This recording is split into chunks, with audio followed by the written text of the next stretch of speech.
The Sensational Thinking project was founded by the Children's Community Occupational Therapy team in Newcastle in 2018.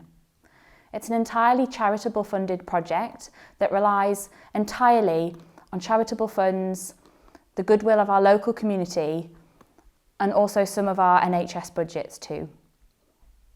The project has only been able to take off as well as it has done in the last 18 months due to the significant charitable fund we received from the Bright Ideas Award in 2018 from Newcastle Hospital's NHS charities. The project is multifaceted and we have lots of exciting innovations and aspirations within the project. But ultimately, what we are aspiring to do is to be able to improve the provision and the resources available to support children and young people with sensory processing differences. So this is very relevant to children with autism, but not limited to. We know there are a lot of children and young people out there with sensory differences that are not necessarily autistic. We want to provide support in the community, which is where the project initially started, but we also want to work into hospitals and to the acute setting to improve the patient experience when children with sensory differences are coming into hospital for treatment. But we also want to work into the hospital as well and think about how we can have a preventative impact on some of our more sicker children that are deprived of some of their usual sensory occupations that help them to develop as they normally would. So thinking very carefully around our neonatal children, our babies, and thinking about our very long-term hospital stays, for example, children that are on long-term vent or in our cardio unit. We know that innovation and service change can take a long time, and we are very grateful for the support that we do receive to be able to improve the provision and the resources that we can give to these children and their families to improve health outcomes and improve the patient experience. If you would like to support the Sensational Thinking project, or you feel like you can bring anything to the project that we might be able to use to the advantage of our children and their families, please do get in touch with Newcastle NHS charities or call the Children's Occupational Therapy Department on 0191 282 3452. Our biggest success of the project so far is the Sensational Thinking education programmes for different stakeholders. We have been supported by NHS England Clinical Entrepreneur Programme with the development of these projects, and we hope to be able to provide these resources to as many families and as many NHS provisions in our local community services as possible. We have also welcomed our ambassador, Bobby the dog, this year, who we are very excited to start using in some of our resources for children directly. So please do watch out for him. He'll feature in some of our training videos, but you'll also see him about the Great North Children's Hospital and in some of our community work as well. Welcome to our Sensational Parent and Carers Workshop. We're delighted to be able to deliver this training virtually now in response to COVID, although we do like to offer this training face-to-face as well, as it provides a more interactive element and it allows parents to meet each other and for you to be able to ask us some questions and we be able to ask you questions too. We hope that you thoroughly enjoy the training, and please do get in touch with us if you'd like more information.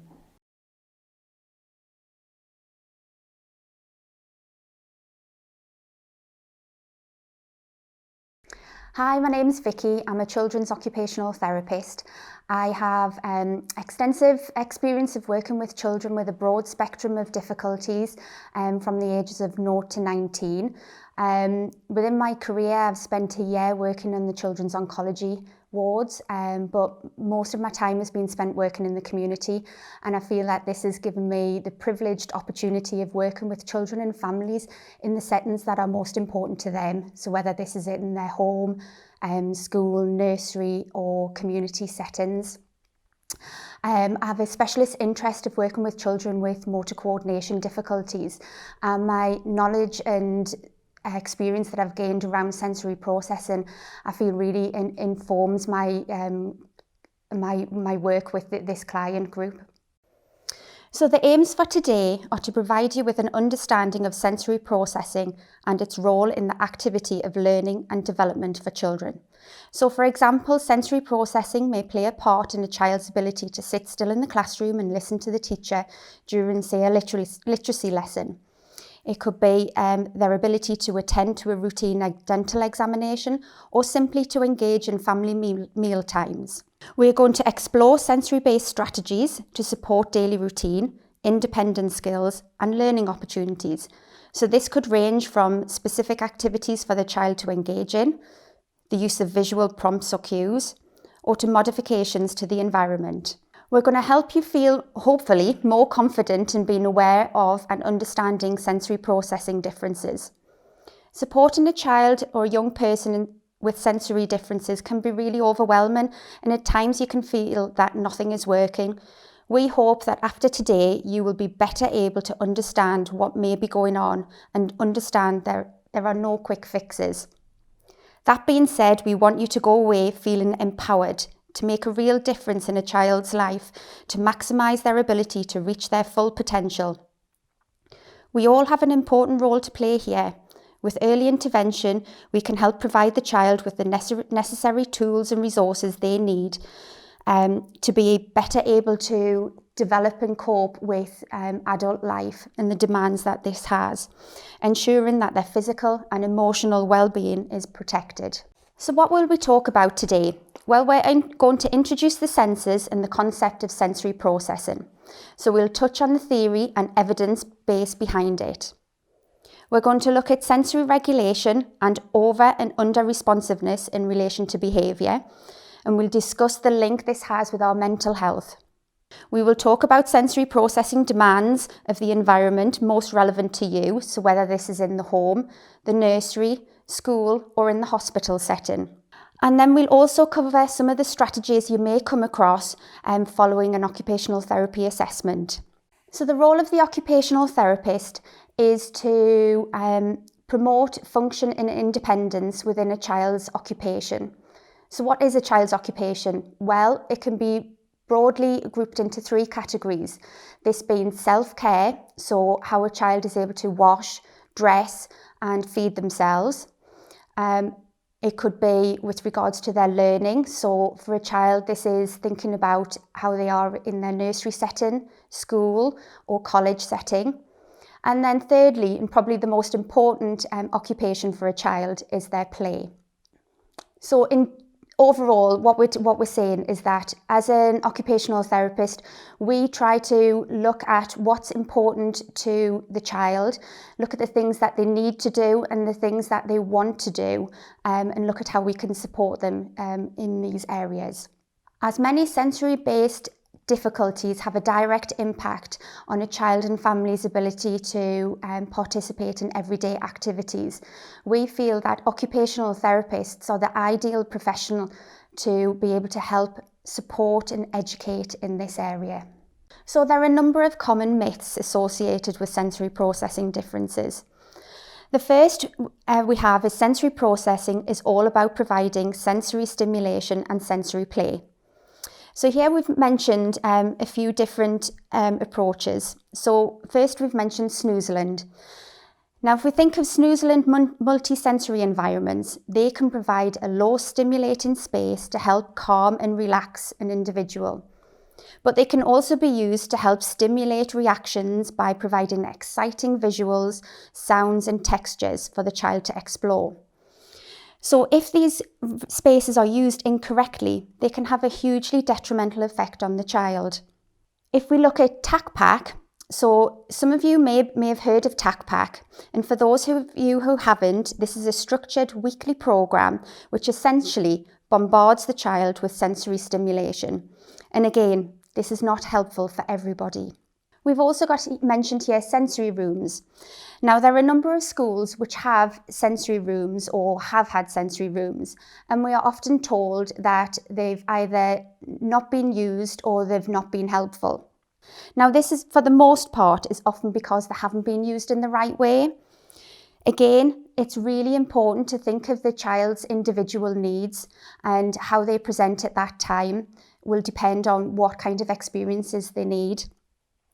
Every child is different, and how they present can vary from day to day or even hour from hour. So it's really important to consider the individual, and this is where an occupational therapist can really help. So these sensory-based approaches can be extremely beneficial for a child if used in the right way. So the next common myth is that all sensory activities are beneficial to every child in the same way. So like I've just said, this is not always the case. Every child is different, and what's really important is to consider that each individual child and what their specific needs are, and vary approaches accordingly. Another common myth is that sensory activities are easy to put in place. Now we know that this simply isn't the case. Depending on whether you're in a nursery, in a school, in a hospital setting or in the home, we know that there are a number of demands that have been put on you at any one time. And so it's really important to try and achieve that balance. And again, that's where the occupational therapist can help support you in achieving that. The next common myth is that sensory issues means somebody has autism. Now, if you go on the internet and on any search engine and put in sensory, you will often find autism will pop up, and autism and sensory are often terms that are used interchangeably. Now, we know from research that approximately 95% of children with autism also present with sensory processing difficulties. So the next common myth is sensory issues means somebody has autism. Now, if you go on the internet and put in the search engine sensory, you will often find that autism pops up, and autism and sensory are often used interchangeably. Now, we know from research that approximately 95% of children with ASD also present with sensory processing difficulties. However, if you have sensory processing differences, it doesn't necessarily mean that you have autism. There's a whole cohort of individuals that also present with sensory processing differences that don't necessarily have autism. So we know that children who are premature have an increased risk of sensory processing differences, as do children with attention deficit hyperactivity disorder, or children who have been exposed to harm or have had experience of a particularly stressful environment. We also know that children with certain syndromes and also learning difficulties also have a higher risk of sensory processing challenges. Sensory processing differences is a spectrum, and it's important to recognise that each individual presents differently. The next common myth is people outgrow sensory issues. Now, this again is another common myth. You'll often find that it's not that the individuals outgrow their differences, but they have developed strategies so they're better able to cope with their difficulties and be able to meet the demands of life as they develop and grow. And the final myth is that discipline and firm boundaries will eradicate sensory issues. And again, it is not uncommon to find that children will present differently in different settings, most commonly between school and home.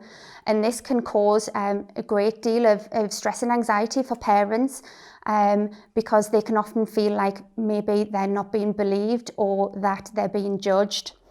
So for some children, they can bottle up their difficulties, say for example in school, and keep that bottled up until they get home, when they get into that environment which they feel safe and secure in, and then they just erupt. Also, transition times can be particularly challenging. So you may find that a child arrives late to school, but they arrive appearing calm and settled. However, what you don't know is that at home, it could have been a different situation. Getting ready for school, the anxiety of thinking about the journey to school can cause a lot of anxiety and stress, and can be particularly challenging for some families. So what does the research say? Well, between 5 and 15% of schooling children in the general population have difficulties in their sensory regulation to their environment. So this is a mainstream school statistic and doesn't account for those children in specialist schools. And it really does highlight that there is a need for support for these children in the school environment to help to enable them to access their learning. There's been some articles that highlight that sensory processing differences is thought to be prevalent in 90% of individuals with ASD. Now, you may remember that on the previous slide, I just mentioned the statistic of 95% of children with ASD present with sensory processing differences. This figure here refers to the adult population. So what we can conclude from these statistics is that within the adult population, there are some individuals who have developed strategies to be better able to cope with their challenges and are able to function within their everyday life without those challenges impacting on what they need to do. And this is something that the Sensational Thinking Project aspires to do, to equip these the children that we work with the necessary skills to be better able to develop into young adults and be able to meet the demands that adult life brings. So there's also been lots of papers that look at the relationship between sensory processing differences and the elevated parental stress. Now, this could be stress that the parents put on themselves as they try to manage and support their child with sensory processing differences, but also the stress that they may feel from outsiders looking in and the perceived judgments that may be being made. So what is important here is that occupational therapists work together with other mental health professions to really support the families that we work with. And there's also been lots of papers that have looked into how sensory processing has a significant impact on adaptive behaviours and a child's ability to participate in activities of daily living. And we'll talk a lot about that through the talk today. In order to survive, we must detect and react to changes in our internal and external environments. So we know that that over time we have learned that there are certain sounds that we must react to in a certain way. So for example, if we're about to cross the road, if we hear the noise of an ambulance or a fire engine, we know that we must stop immediately and look and attend to see where that noise is coming from. So we must be able to respond to important stimuli whilst ignoring less important or constant stimuli. So if you think about the classroom setting, what's important for the child is to be able to ignore those external noises. For example, the noise of the grass being cut outside or the noise of chatter coming from behind them. And what they need to do is be able to focus their attention on the teacher at the front of the class who is telling them what they need to do for that lesson. So really focus their attention on their learning. We measure the relevance of stimuli based on stored past experiences. So if we think for a child, if they climb onto a high wall or they're climbing over rocks and they suddenly fall and hurt themselves, what they do is that they should be able to attribute that negative experience, that experience of pain, to that behaviour and remember for future experiences. And behaviour is the way in which we act in response to stimuli we receive. Through observation, we can make assumptions about how an individual is responding to sensory inputs. So what we really want to get across here is that if you see behaviour, think sensory. Think what else is going on underneath that child and not just what you see in front of you. So here we've got the pyramid of learning. If we look at the top of the pyramid, we have got academic learning, ADLs or activities of daily living, and behaviour. Now these three broad categories tend to be the reasons that children are referred to occupational therapy, and our job as OTs is to try and unpick what is going on, what is impacting on these difficulties, and trying to help make sense of that for the children and families. So if we switch our attention to the bottom of the pyramid, we see the foundations, which refer to the sensory system. Here you can see we have 7 senses.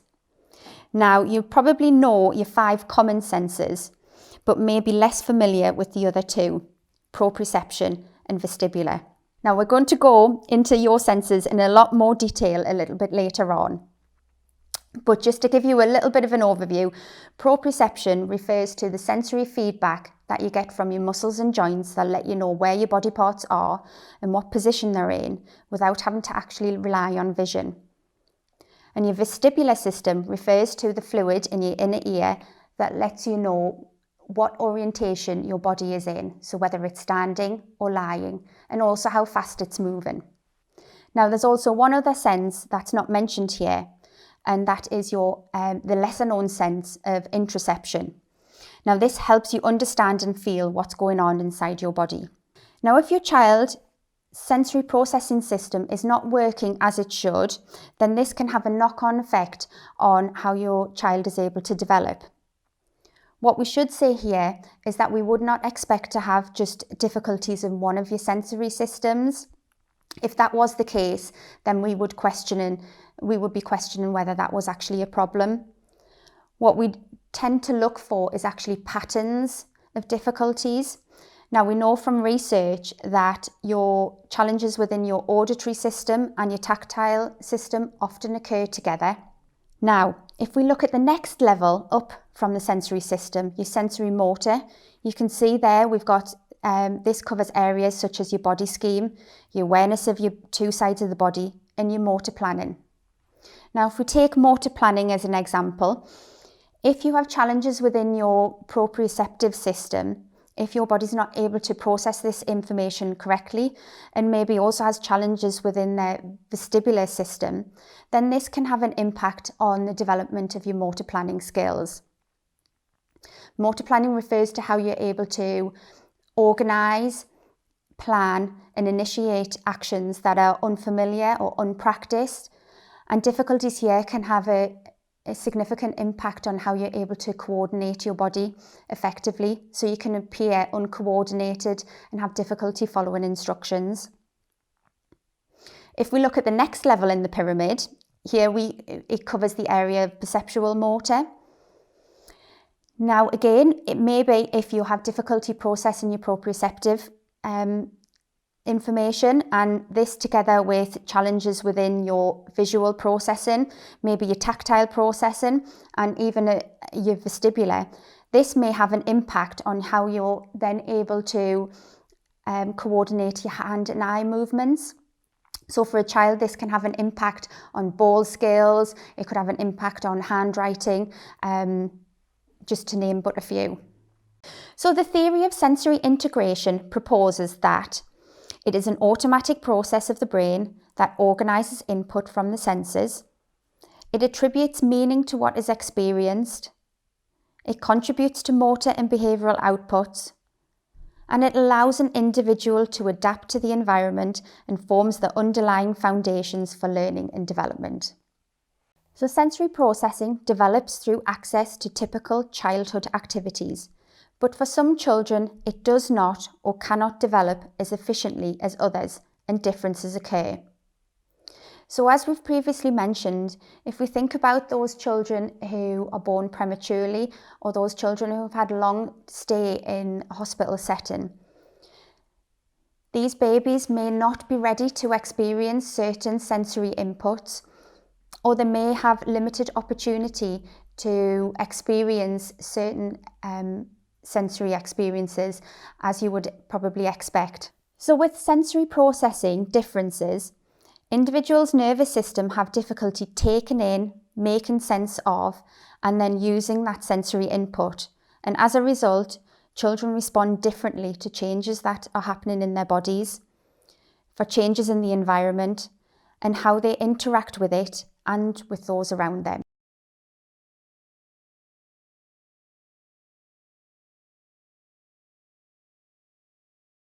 We now have some videos from 2 individuals who have lived experiences of sensory processing differences. We have Sam, who is a member of staff from the Estates Department for Newcastle upon Tyne Hospital's NHS, And she is a mother to a young person who has got autism, and she will talk in depth about her experiences as a parent and also about some of the experiences that her son had growing up. We also have Vic, who is also a member of staff from Newcastle upon Tyne NHS hospitals. She's a paediatric physio, and she has personally received a diagnosis of autism and sensory processing differences. Vic's story is really interesting, and we are very pleased to be able to include both Sam and Vic's stories.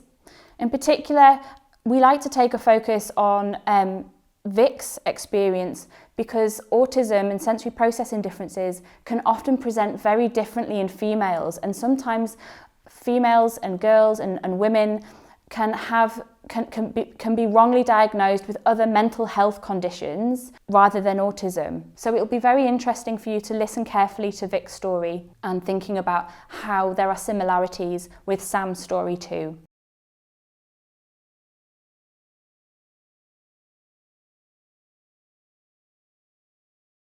But I'll start with the early years. So my son's now 19 years old. He was very easy birth. He was a very early talker. He was talking by 12 months, and then he stopped talking for about 3 or 4 months for no apparent reason, and then started talking again. First started to realise there was something different about him in nursery, because he would grab a hold of other children and he wouldn't let go of them, and they would become quite distressed. But all he wanted to do, I think, was to be their friend and play with them. And he thought that was how you did it. And that behaviour continued until he was in about year 2 at school, when it slowly started to change. Things went fine in reception. Things went fine in year 1. He had an excellent teacher, quite an old-fashioned teacher in year 1, who was very strict, lots of rules, and thought that it was a very good idea when the boys were struggling and squirmy to send them out with a ball to learn their alphabet outside, bouncing a ball to each other. And it worked really well. They were great. Come year 2, everything fell apart, mainly because the teacher didn't have any structure at all, and Adam couldn't cope without any structure. So when he hit year 3, he was thrown out of every single class. He was very physically violent at home, biting, spitting, kicking, punching, nutting. And this went on for about 3 or 4 years, which as a parent is absolutely soul-destroying. All you want to do is hug them. And when they're going through a meltdown, when they're absolutely distraught, they don't normally want you to touch them. And it's only afterwards, when they're coming out of it and they've recovered a little bit, then they do want real hugs off you normally. Or they want to come up and hug you and touch you and push against you if they can't take contact from you.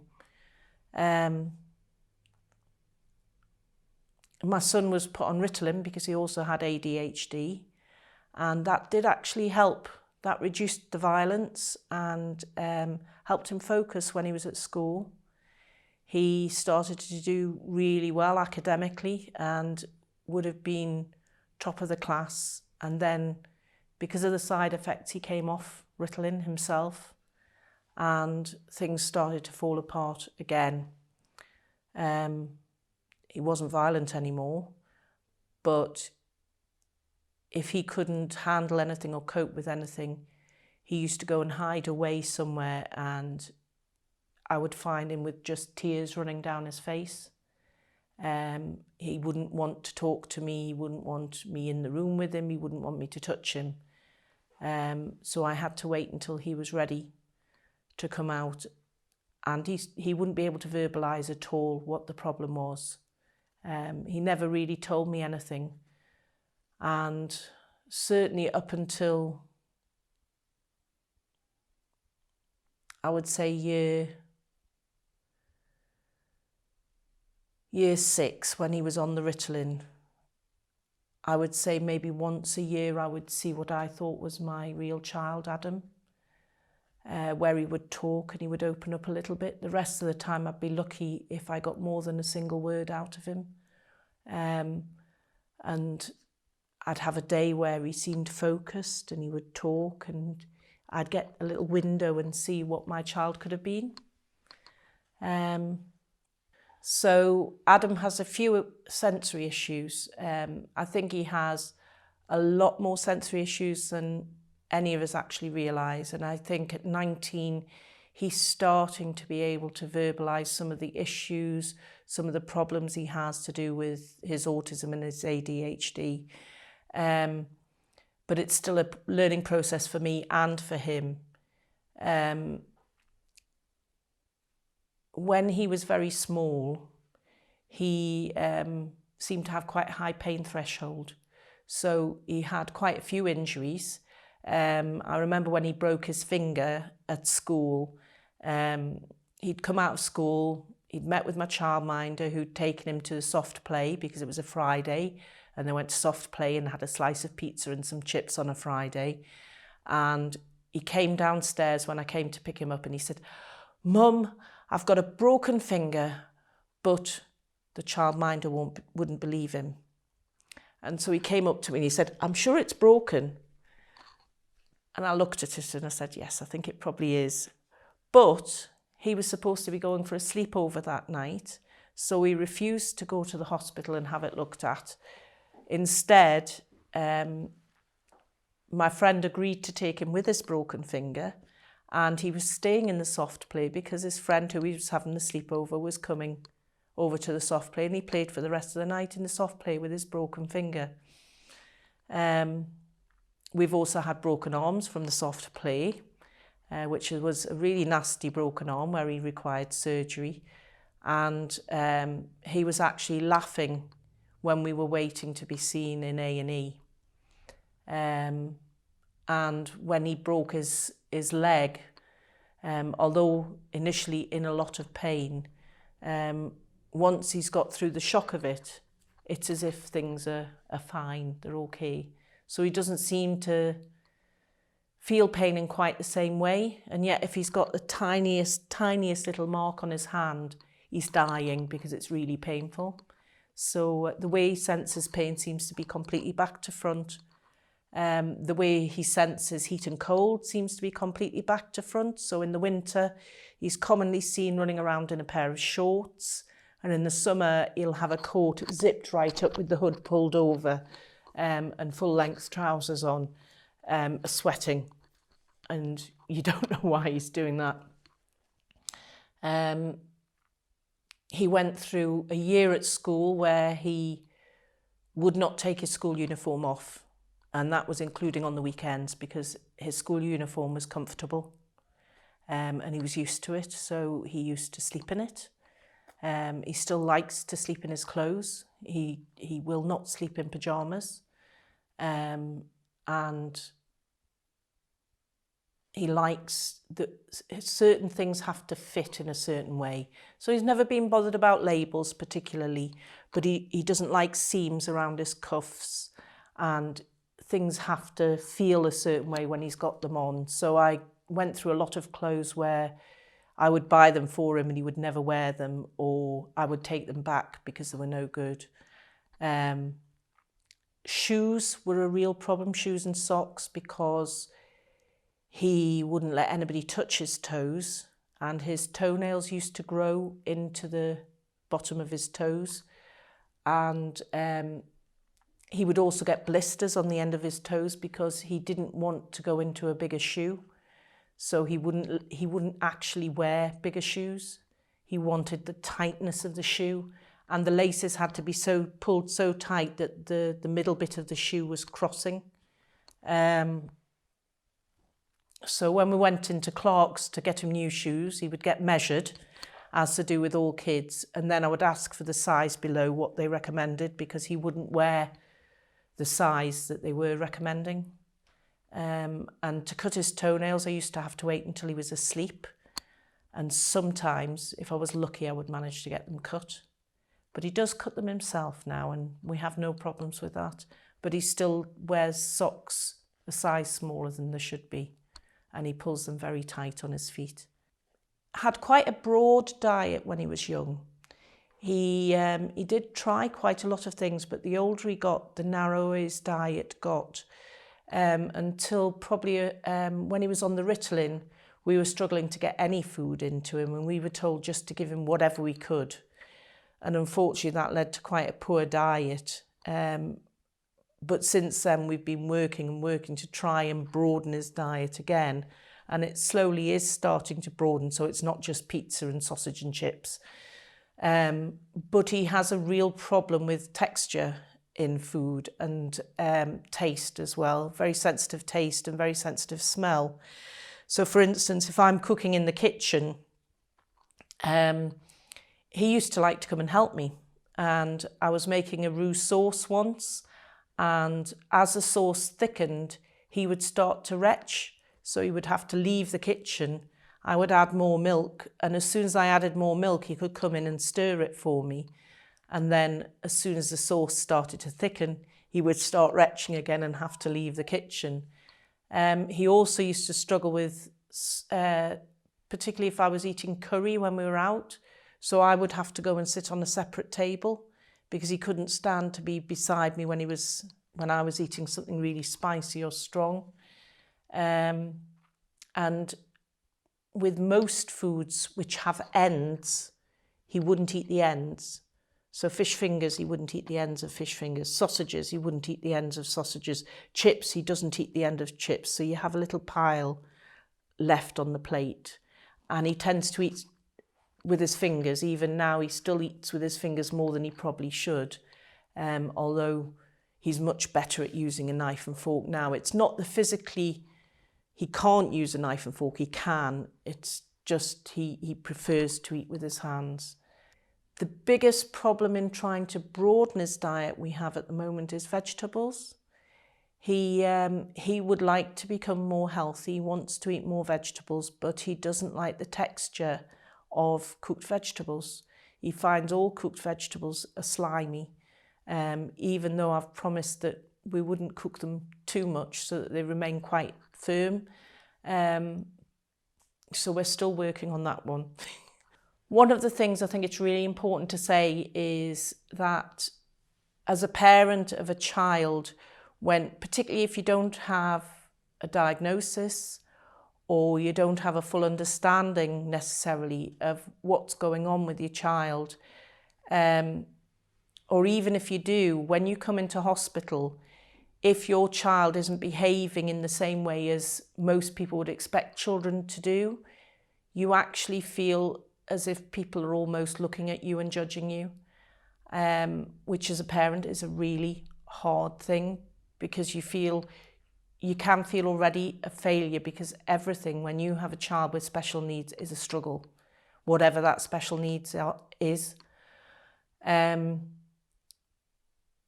The experiences I had was we would quite often be late for appointments, or we would miss appointments because my son had such a disrupted sleep, I wouldn't be able to get him out of bed to get to an appointment, or if he felt the appointment wasn't necessary, he would point blank refuse to go to the appointment. And I've seen us go to a paediatric appointment where I've been in with the paediatrician and my son's actually been sat out in the car because he didn't think it was important that he needed to go and see the doctor about him. We also struggled a lot with dental, to the point that he was referred into the dental hospital because we couldn't manage normal dental appointments. He wouldn't let the dentist anywhere near him or look in his mouth for about 45 to 50 minutes. We really struggled with dental hospital appointments because we would quite often miss them because with his sleep being disrupted, he wouldn't get up to come to the appointments. And so I would be really upset because quite often I'd get, even though I phoned on the day to cancel the appointment and explain why, I would still get a letter to say that we hadn't attended, that we did not attend. And that used to really upset me because it was as if we'd done that on purpose, and actually it was something we couldn't do anything about. And when we did come into the dental hospital, it would take about 50 minutes before my son would let anybody look in his mouth. And when he did, he'd keep on closing it. So it'd be a bit like a goldfish. So he'd be opening and closing his mouth and expecting the dentist to be able to do something in that very short period of time. And gradually over, I think it was probably 3 years, we went from 50 minutes to maybe half an hour. He would let the dentist look in his mouth, but what he would do was he'd pull the plastic pinny over his head, and he would make a hole just so the dentist could actually look in his mouth, and then he would put the protective glasses on top of the apron.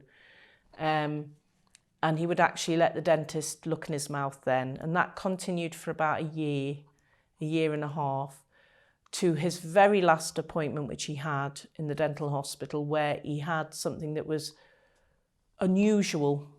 And so they actually managed to get all the dental students to come over and the other consultants to come and have a look in his mouth. And he opened his mouth immediately, so there was no delay. So that was massive progress from where we started. But we still struggle to get in because we still have sleeping problems. When he was young, when he was at school, in primary school, quite often on the way into school, he would hide himself under my coat. So he would completely hide himself under my coat as we were walking into school.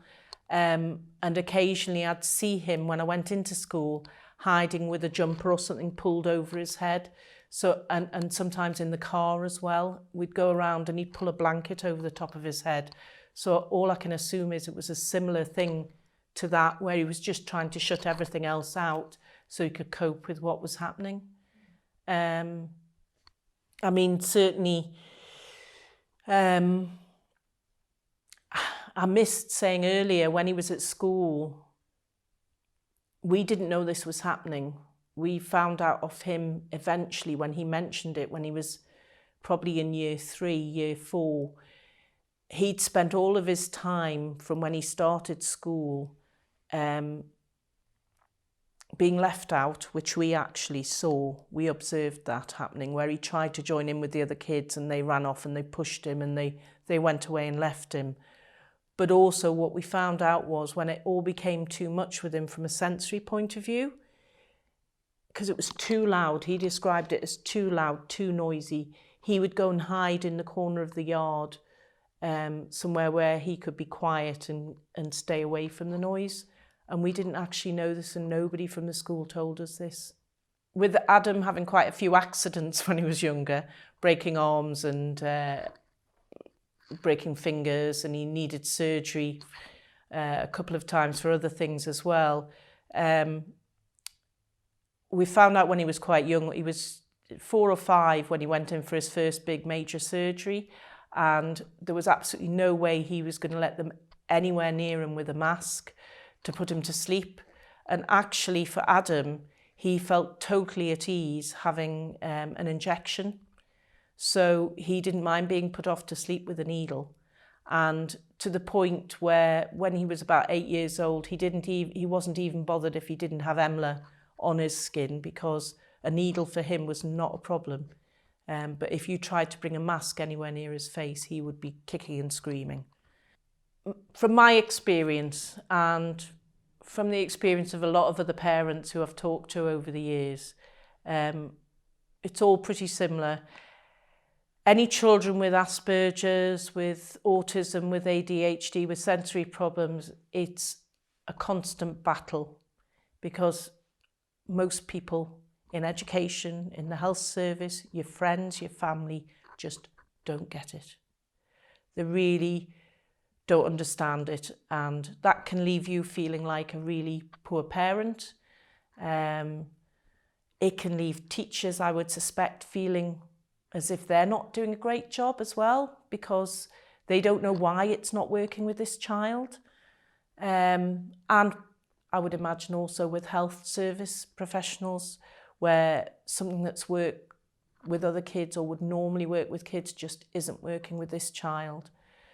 But as a parent, you're living with it all the time. You're living with it every day.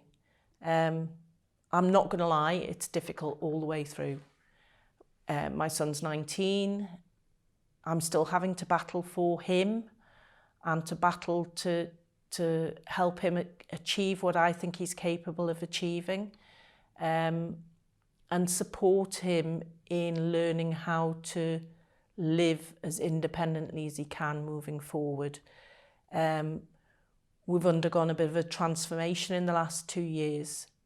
So he still has massive sleeping problems, he still has his sensory problems, but as he gets older, he's learning how to manage them and how to deal with them, so that he can cope with most things and he knows when he's going to struggle. It doesn't mean we can make things necessarily easy for him, but it means he can do things and he can learn things and he is slowly progressing. So from having 41% attendance at college 2 years ago, we're now at the dizzy heights of 97% attendance at college. And last year he achieved the equivalent of 4 GCSEs actually, which at one point I never thought I would see him do. And he's now started A-level equivalent course and he's loving it. He's absolutely loving it. And I can see a future for him. It's just taken a bit longer to get there.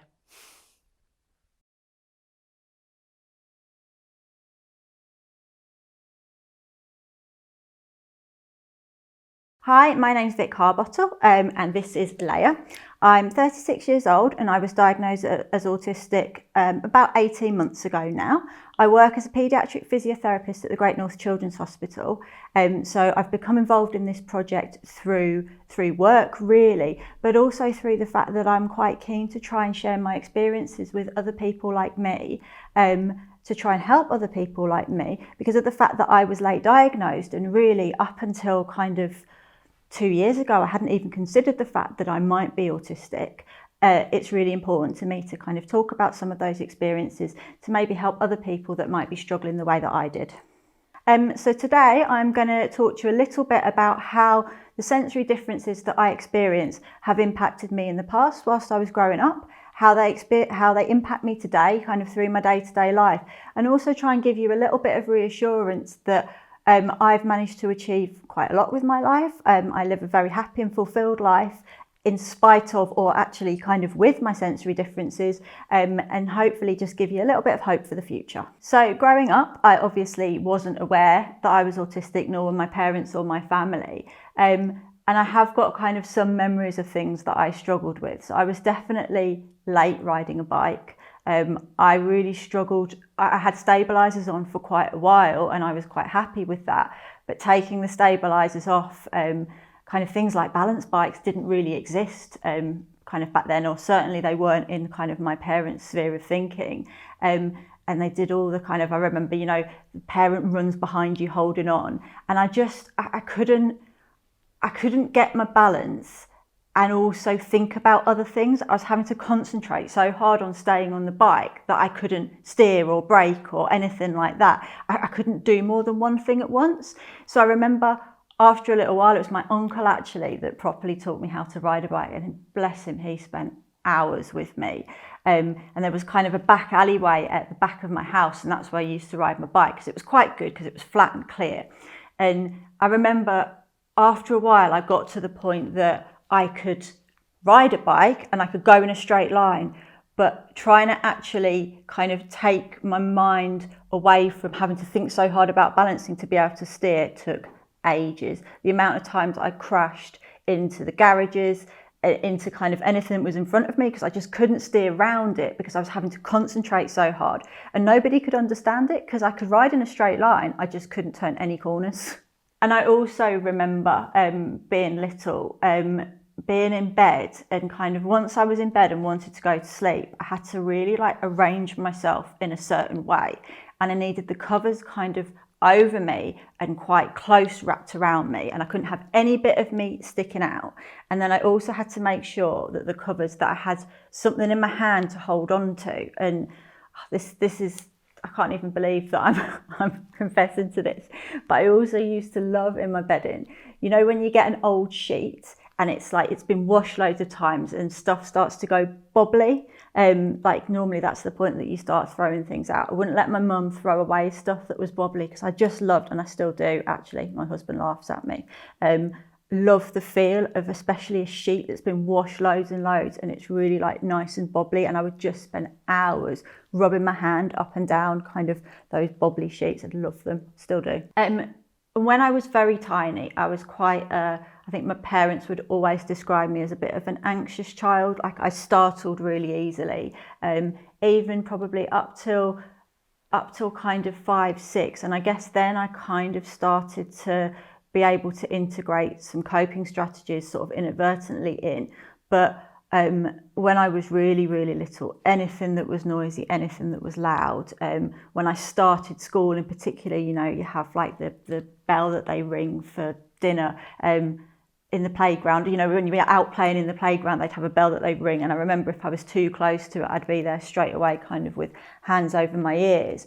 And I remember getting really upset by it, and obviously nobody really knew why I was getting so upset by it. They just thought kind of I got scared really easily, and that they just kind of told me to stop being silly really. But yeah, I remember struggling early doors, early on with loud noises. So one of the things that I struggled with a bit kind of at university, but definitely more at work, is noise, but it's not always noise maybe in the way you think of. So loud noises I am now better with, but it's quite hard to explain if you don't experience it. So I don't mind noise that all goes in one direction. So I mean, like say if there was a really, really big crowd and they were all singing along, but they were singing the same thing, so the noise that they were making was the same, I can deal with that. It's where, and I kind of, it almost, I think of it as pictures in my head. I think of that as everything going in one line. Whereas when there's quite a lot of noise and people are all having different conversations and everything's going in different directions, it almost feels to me like everything's sort of going like that. And I think my brain almost tries to link onto every conversation at once, and I just end up completely and utterly overwhelmed. And it almost feels like my brain kind of becomes a big squiggly circle. If you imagine just getting a pen on a bit of paper and scribbling all over, that's what it ends up feeling like in my head, and it becomes completely kind of unbearable. I have to take myself away from that situation. I really struggle with it. And that can become a problem in a work environment, but it is interesting reflecting back now on my university experiences. You know, I went to nightclubs the same as everybody else, and I just didn't enjoy them. And looking back, I do think that that's kind of part of the reason. It was a lot to do with the fact that they are quite noisy and there's a lot going on. So yeah, I struggle with noise, but in a very certain way. So I'm a horse rider, and I always have been. I've ridden since I was 5 years old. I was lucky enough to have my own ponies and show jumps when I was growing up, and I still have horses now. And obviously, kind of in any sport, you always go and have lessons, you can always improve. And the sort of riding I do with my horses now, I do some dressage, so they do kind of quite fancy movements. But so much of riding is to do with how you sitting, you know, really, really still, really equally, because your weight can really affect the horse. And I struggle a lot, I always have, but I definitely do now, with knowing where I am in space. And it's become more of a struggle for me now because I do a bit more dressage now, so it's more important. So I'm a nightmare for sitting wonkily. You know, I can sit and it can really affect your horse. And I can feel that I'm not sitting straight, but what I can't feel is which way I'm wonky to, so I can't correct it.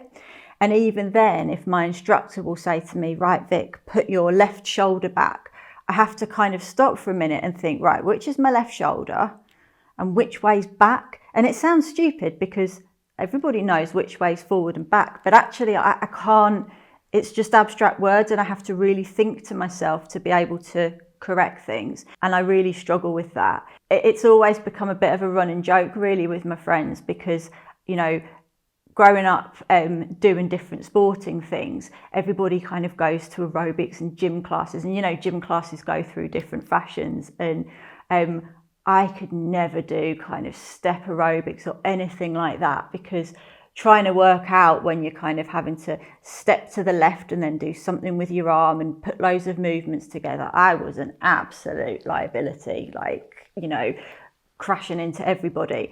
And then especially if you add somebody else in the front of you who's doing it facing you, but you've got to do it like a mirror reflect. I mean, it blew my brain and I couldn't do it, and I would cause absolute carnage in any sort of exercise class.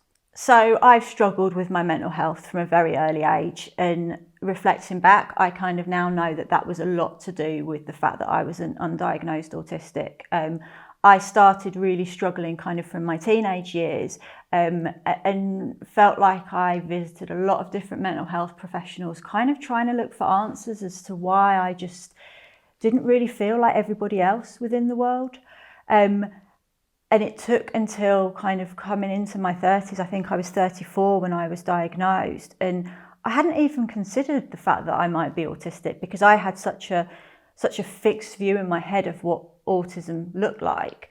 And it was only when somebody who maybe had a little bit more experience said, well, actually, you could be for these reasons. And I started looking into it, and I found some of the kind of more unstereotyped lists of different kind of signs and symptoms that you might experience, and reading it was just like looking at myself in the mirror. I could just see myself in it all. And at that point, when I then started looking back at other things that had happened through my life, so I got diagnosed as dyslexic when I was at university, and when I dug up my old dyslexia report, it really reflected back kind of quite a picture that was consistent with ASD, and everything really started to make a lot more sense for me. So getting my diagnosis formally by the time I was diagnosed wasn't a surprise. And I wasn't upset by it, because it finally felt like I had some answers, and it finally felt like I had a way to understand myself a lot better. But I also, and this probably took me by surprise, it also caused almost like a grieving reaction in me, because it meant that I could reflect back through my childhood particularly, and look at certain experiences that had happened to me from a sensory and from a social point of view, and make sense of them, and realise that actually I wasn't just weird or bad or difficult. I was autistic in a really challenging world for an autistic person. And it almost felt like grieving that person, and I really struggled with it for a little while. And I kind of didn't expect that, because actually I was fine with being autistic. I felt like I'd found a part of my identity that was really important. But I think I did have to go through that, because it was a different way to look back at my childhood and look back at my experiences.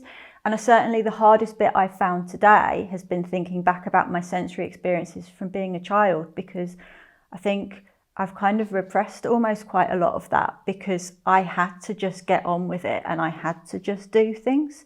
So it's difficult. Certainly, getting my diagnosis has been a really big turning point for me. It's kind of almost just added that missing piece in to help me understand what I need, and to be able to communicate more to other people what I need. I am successful. I've been married now for 8.5 years. I have a very loving, happy marriage. I do well at work. I'm a paediatric physiotherapist. I work in a really good, high-profile trust, and I am told that I'm good at my job. I also have kind of made a little bit almost use of my autistic skills in a way, in as much as I've always enjoyed research. I love learning. I love finding things out and working out why things happen. And for me, research and learning about things and finding out how things work and how they could work better has been really important. And I've done really well and had some good successes in that field. So, certainly it's not all bad, and I've had some good achievements through my life. Vision. This is the process of gathering, analysing, storing and responding to light information, including coordinating, moving to eyes and focusing. When we use our eyes, we create visual maps to use with our body maps. This allows us to move around effectively, observe what is going on around us and understand it. So visual processing is really important for our understanding of the world, for understanding ourselves and how to move ourselves effectively. How do we use our hands to be able to fasten our buttons? How do we use our hands to be able to look for food, reach for food and bring it to our mouths and eat it? We use so much in visual information that we're not even aware of it most of the time. It helps us with our coordination and it has a massive impact on our independence skills. Visual processing tends to be a strength for a lot of our children with sensory differences, and it's because it's one of the most readily processed senses out of them all. This is why speech and language therapists will often use visual communication aids, and why written information is so much more easily digested sometimes than auditory. You can think about this for yourselves and how we try to sometimes block out background information so we can focus on the visual stuff. So for example, when we park a car, quite often, I know it's been quite a common meme on social media recently, but you know that joke around we all turn the volume down of the radio so that we can see what we're doing. And it seems like most people think it's a funny phenomenon, but from an OT point of view and a sensory point of view, it makes absolute sense that by reducing some of our sensory input elsewhere, we can attend to and focus more into some of our other senses, like visual when we're parking, for example, and understanding that spatial awareness. So we should really recognise this as a real strength for your children, and it should be used to their absolute advantage to really reach their full potential. So whilst your child might find it overwhelming to be in a busy environment because there's lots of faces to process, or because there's lots of things on the wall, or different colours, or different types of lighting that they find really overwhelming, we also need to see that as an advantage because they'll take in that visual information so easily. So making sure that we put in place any visuals that speech and language have recommended, thinking about how, if they're not in place, could we maybe put them in place? Can we use symbols or written words to label things, to help them do things more by themselves? Smell. This is the process of detecting and distinguishing different odours. Olfactory information travels to the limbic system, which are emotions, behaviours and memory, and the cortex where conscious thoughts occur. It combines taste information in the brain to create the sensation of flavour. So these two senses are heavily linked. So smell is really important for us to learn about the environment, and it links in very, very closely with our taste sense as well. And this is really important to understand when we're dealing with children that might be picky eaters. So sometimes it can be quite easy to assume that it's a texture issue, but sometimes when we do some of our assessments and have some discussions with parents, we can find that it's actually to do with a smell and taste difference rather than texture. So that's really important to bear in mind. We know that hot food in particular carries smell much more easily and it can be much more intense. So a suggestion that we say to parents when you're working on broadening children's diet is to try and introduce food that is cooled. So if it's really hot, allowing it to cool, or giving cold alternatives. You might want to consider preparing food in a different room to them, or perhaps shutting the door or opening a window so there's more ventilation and it doesn't overwhelm the child as intensely as it might otherwise do. This is really important as we are approaching meal times, because that beginning of the process of cooking the food and the smells that come with it can start to build anxiety in that child, and they might not have that appetite by the time it's time for tea or for that meal. Yeah, so some children are very easily overwhelmed by household smells, not just like cooking, but thinking about laundry powders and perfumes, and just to be mindful of that. Quite often we have children that display behaviours and we don't make the link between perfumes or washing powders or cleaning smells within the house. And when children get older, they articulate that it was those smells that was causing the behaviour or causing them to be unsettled.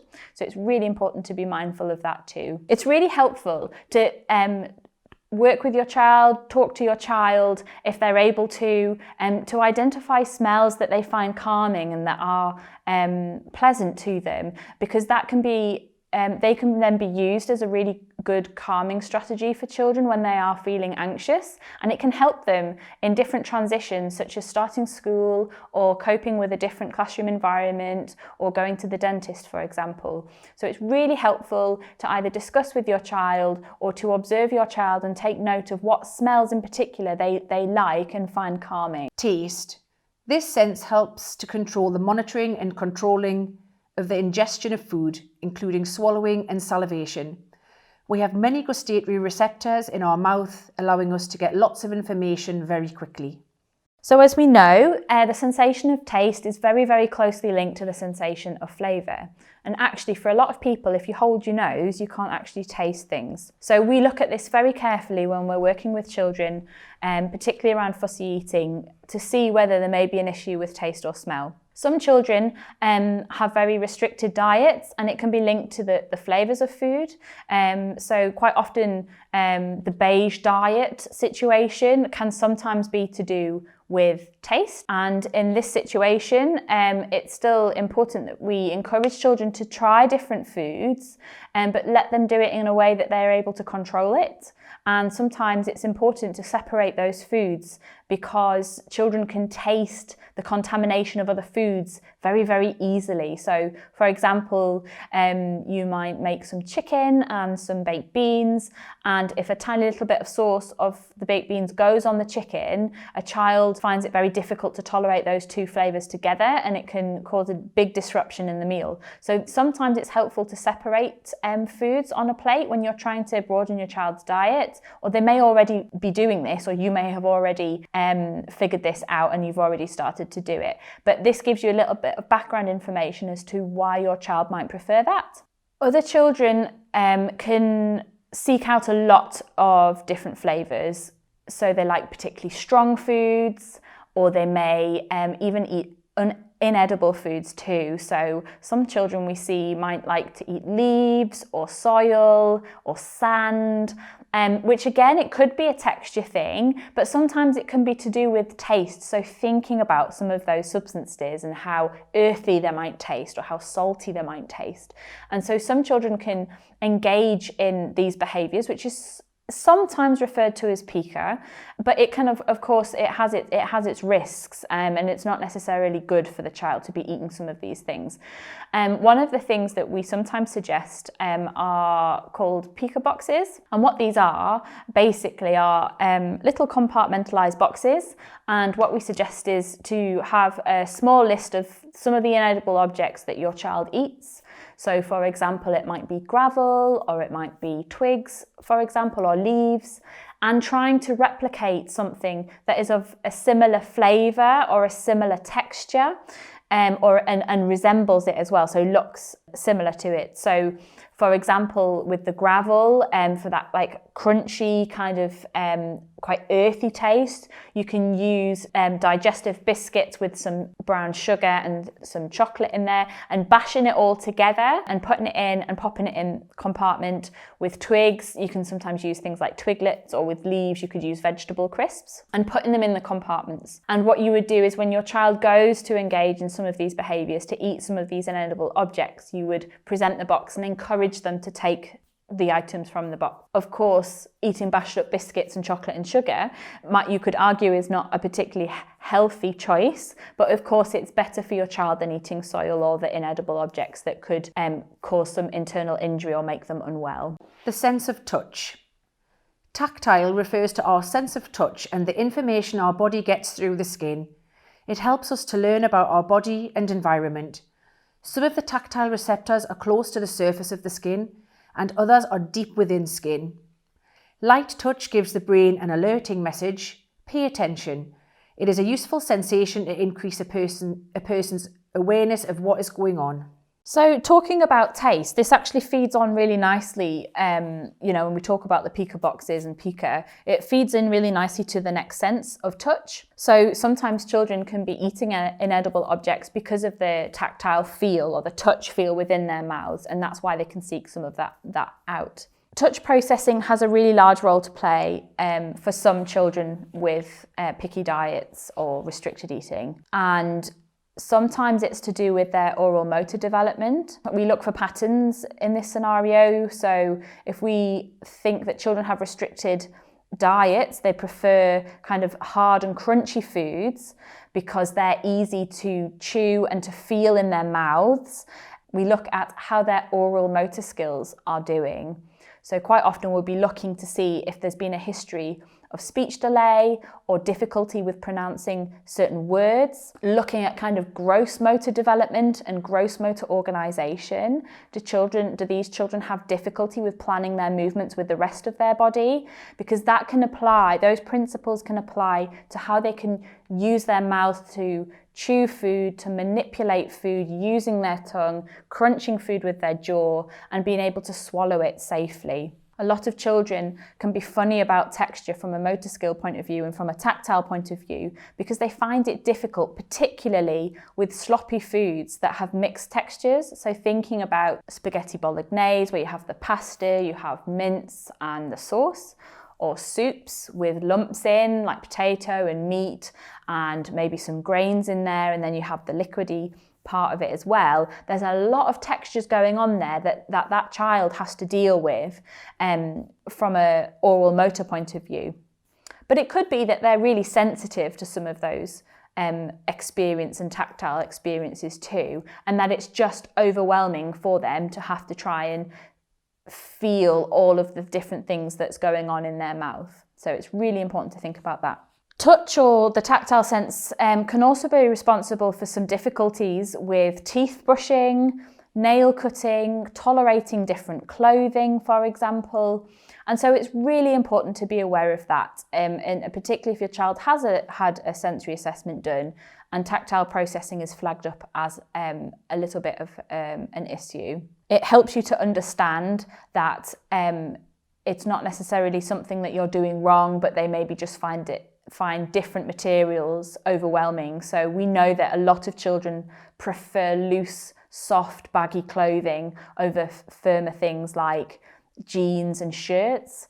That's not uncommon. We have a lot of children that really struggle with that. The sensation of brushing your teeth can be distressing for some children, and the same with nail cutting as well. We know that light touch for most people is a good way of getting someone's attention, but we know that for a lot of children that can be painful. From a lot of anecdotal evidence of older children and young adults who are able to reflect as they've grown older on their early experiences can tell us that light touch is actually very painful for them. And so that's why they sheared away from these different types of materials, different types of clothing, or found it difficult to tolerate social situations. So there have been instances where, more so at school, but it can sometimes happen at home as well, particularly if your child has got siblings, around how they really struggle from a social point of view, but will often report being hit or pushed, or they've been hurt by their peer.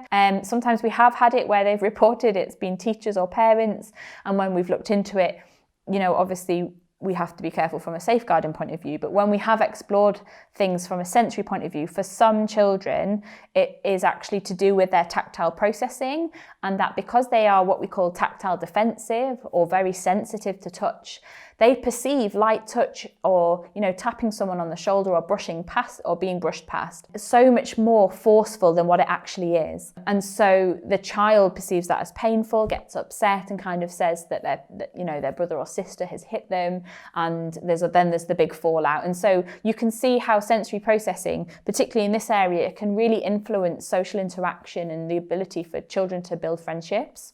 And then on the flip side, some children really like all of that sensory input, and it can help them feel calm, and it can help them to concentrate on things as well. So having sensory boxes and little tactile items, different soft materials or little fiddle toys can be really helpful, not just in school but also at home as well, if your child needs a little bit of time to relax and to concentrate on something and a focused activity that doesn't require too much concentration. So that can be really helpful too. And it's really important to recognise that children can fluctuate as well with all sensory processing areas. Sometimes they can tolerate some things better than other days, and other times they can't tolerate them at all. So it's really important to be mindful of that. Adequate auditory processing, understanding what has been said, and language response is an important aspect for one's interaction with the environment. We collect sound memories that allow us to distinguish what an object is or who a person is by sound alone. Sound travels across distances, and we learn to associate sound with distance. So one of the biggest things, particularly for parents of children with autism, is around that common observation that children don't respond to their name being called from familiar adults. The sensory process of hearing could potentially play a role in this, and it's believed that if a child with auditory processing differences, it may be that they struggle to filter out background noise. It may be that they struggle to filter out background noise, and so they can't attend to the fact that their name's being called. It could also be that the process in the brain that links sound memories and auditory processing to the emotional part of the brain, so it does what we call emotional tagging, isn't working properly. And so as a result of this, the child doesn't necessarily learn their name, or they don't learn to recognize the voice of familiar adults. So they might not necessarily recognise their mother's voice. What's really interesting is to take note of background noise in particular. So if you're having a particularly bad day with your child, really think about some of the noises that are maybe not directly or immediately in your home. So thinking about, is it bin day today? Is there a bin lorry outside, or has an ambulance gone past? We have a lot of parents that say of children that have auditory sensitivity, that they will frequently say, what's that noise? What's that noise? And they'll attend to background noise that we don't notice because we filter it out unconsciously. And so some children have difficulty with that and will attend to every single noise and find it quite anxiety provoking because they don't always understand what that noise is. A child that's auditory sensitive can also have some difficulty with sleeping too. A lot of children that we see with sensory differences can have difficulty with sleeping. It can be that settling to get off to sleep, which is sometimes around that proprioception and understanding and where their body is in space and feeling grounded. But quite often when a child has auditory processing difficulties, they may well get off to sleep quite well, and then in the middle of the night or very early hours in the morning wake up, and sometimes it can be difficult to pinpoint what it is, but it's really important to think about little things that might make noise through the night. It could be the boiler firing up at 4:30 in the morning, to warm the house up ready for you all getting up in the morning. It could be, is there an owl or a dog in the back garden or an owl out the back that kind of is there at a certain time through the night that starts to make a noise when your child goes to bed. It might be quite a noisy environment anyway. You guys might still be downstairs watching the television, or there might be a sibling still up making a little bit of noise, and your child goes to sleep with that background noise.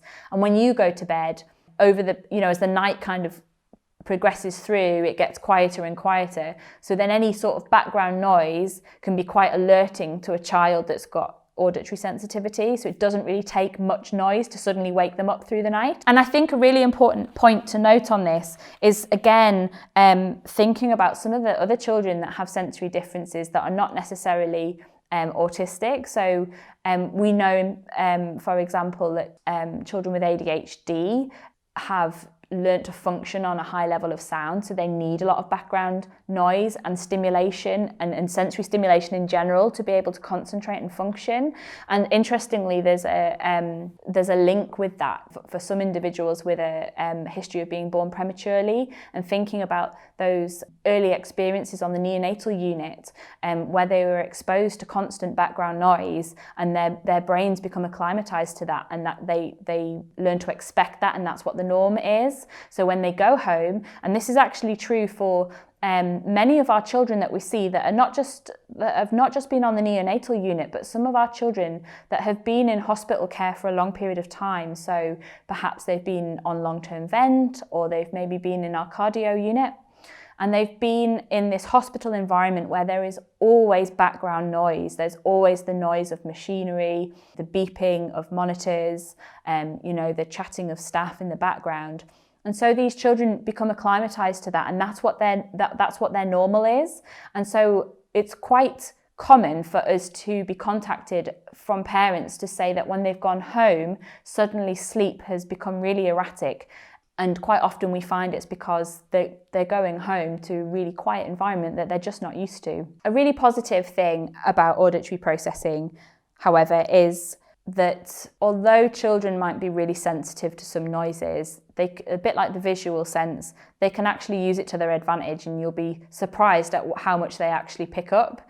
And it's usually when children are at school that we really start to notice. So teachers will say, oh, we don't actually think we didn't think he was listening at all. He doesn't give you that eye contact. He doesn't engage in the task in hand. But then later on in the day, they will have absorbed a lot of what's been going on from an auditory point of view, and then can tell you, and they will talk about what's been discussed. And obviously some parents can vouch for that too, where they think the child hasn't been listening, and then it turns out they can recite the whole conversation, which sometimes they can use to their own advantage. So it's to be mindful that although it can cause difficulties, going out and about is a really big challenge for some parents from an auditory point of view. A motorbike going past or an ambulance going past can provide sudden and very loud, intense auditory exposure, which can send a child into meltdown. And I know that can be really difficult for you, but it's really important to recognise that this could be used as a strength for your child as well, and how we can support you to use that to their advantage as they get older. Reception. This is the information you receive from your muscles about where your body parts are and where your body is in space, including when our eyes are closed. It is detected in our muscles and our tendons. It also helps regulate how you feel about your body and the environment around you, and can be very useful for helping us to feel calm. The brain needs continuous and current information about your body so it can plan how to use the body to do things. So proprioception is heavy work activities, it's deep pressure, and we absolutely love this sense in occupational therapy, and I promote it as much as I can. It's really good in regards to promoting body awareness, so it's really helpful for children to engage in these types of activities, to understand their bodies better and to develop these body maps in their heads, which ultimately means that they can navigate around their environment a little bit better. It's also really good from a regulation point. So we know that proprioception and deep pressure can be quite calming for children. And we use this to mitigate some of the negative effects of some of the activities that your child might find challenging. So thinking about getting a haircut, for example, might be particularly stressful for your child, but we know that they need to have their hair. They need to be able to learn that some activities have to happen. And so it's our job to try and support you to try and use some of these strategies to help them cope better. So proprioception can be used before and after an activity. That's the most effective way of using it. So if you're going to engage in nail cutting, for example, by giving your child some deep pressure before that activity and straight afterwards can help to mitigate the effects of that painful, what they may find as a painful experience. When we talk about daily routine, it's really important to have lots of opportunity for proprioception because it stops what we call a sensory cup from filling up. So if you imagine that cup filling up with sensory information that can kind of contribute to some anxiety, you can keep that cup from overflowing through the course of the day by making sure your child gets lots of proprioception, which is often referred to as movement breaks in school. And when we talk about sensory in general, this is what we talk about. It's not about having a set program, it's about having a lifestyle change and looking at how we can build sensory activity into your child's daily life and making it part of a normal daily routine. So simple things from a proprioceptive point of view can be getting your child to carry the laundry from one room to another, or helping them to pack their school bag on a morning, maybe putting a couple of extra books in and then getting them to wear their backpack to school. It gives them lots of nice deep pressure through their bodies. So when they arrive at school, they can feel calm and regulated, go into the classroom. Hopefully school will have some proprioception activities planned for the day, and it doesn't necessarily have to be prescribed by an OT.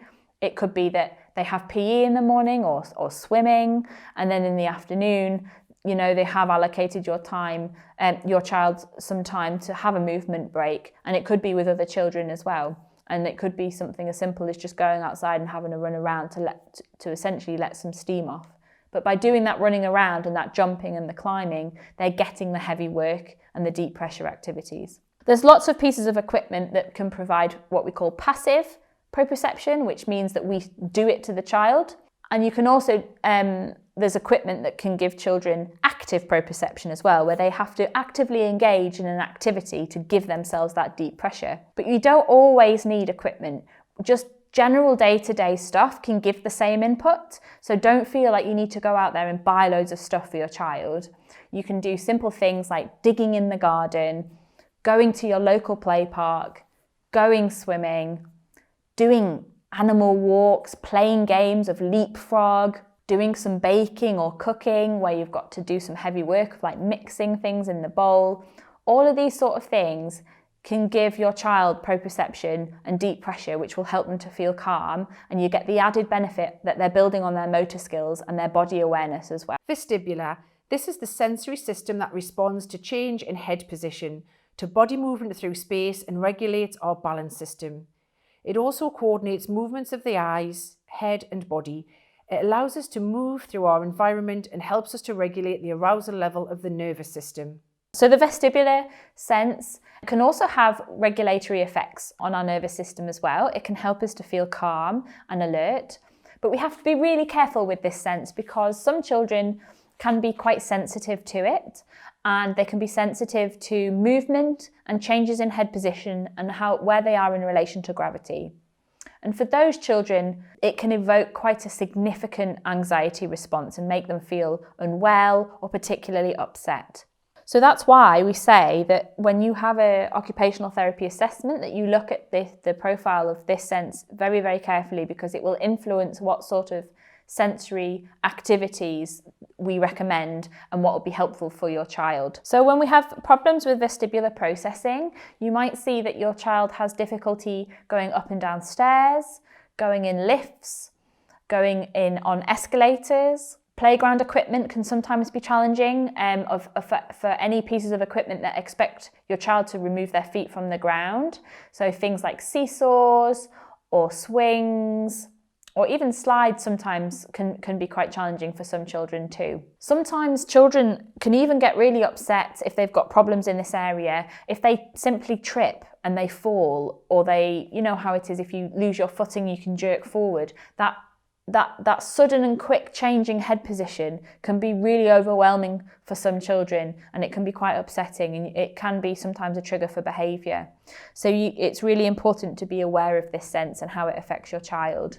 Your child might avoid walking on uneven textures, sand or curbs or cobbles, for example. And again, it could be that they are having difficulty with their vestibular processing in relation to that. So they find it difficult to manoeuvre their bodies.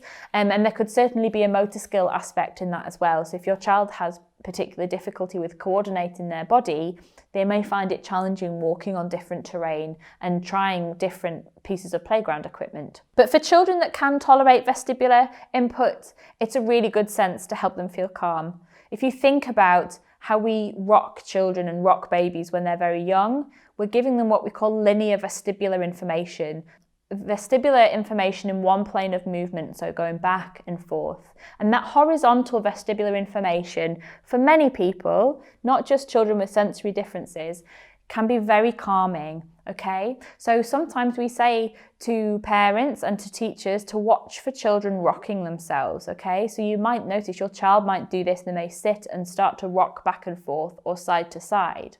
Now this is an indication that they're trying to soothe themselves, which is a good thing, but it's also important to be aware that it could be a sign that things are getting a little bit too much for them. So they might not have verbalized it yet, or you might not be getting any significant outward behavior, but you will learn over time that if your child starts to rock, that it could be an indication that things are getting too much, and after a short while you might end up with some negative behavior. So we know that linear vestibular movement can be calming, and vertical vestibular information tends to be quite alerting. So if you bring a young child into the upright position, you will tend to alert them a lot more. And for some children, they can tolerate this and it helps them to become in an alert state to attend and to learn.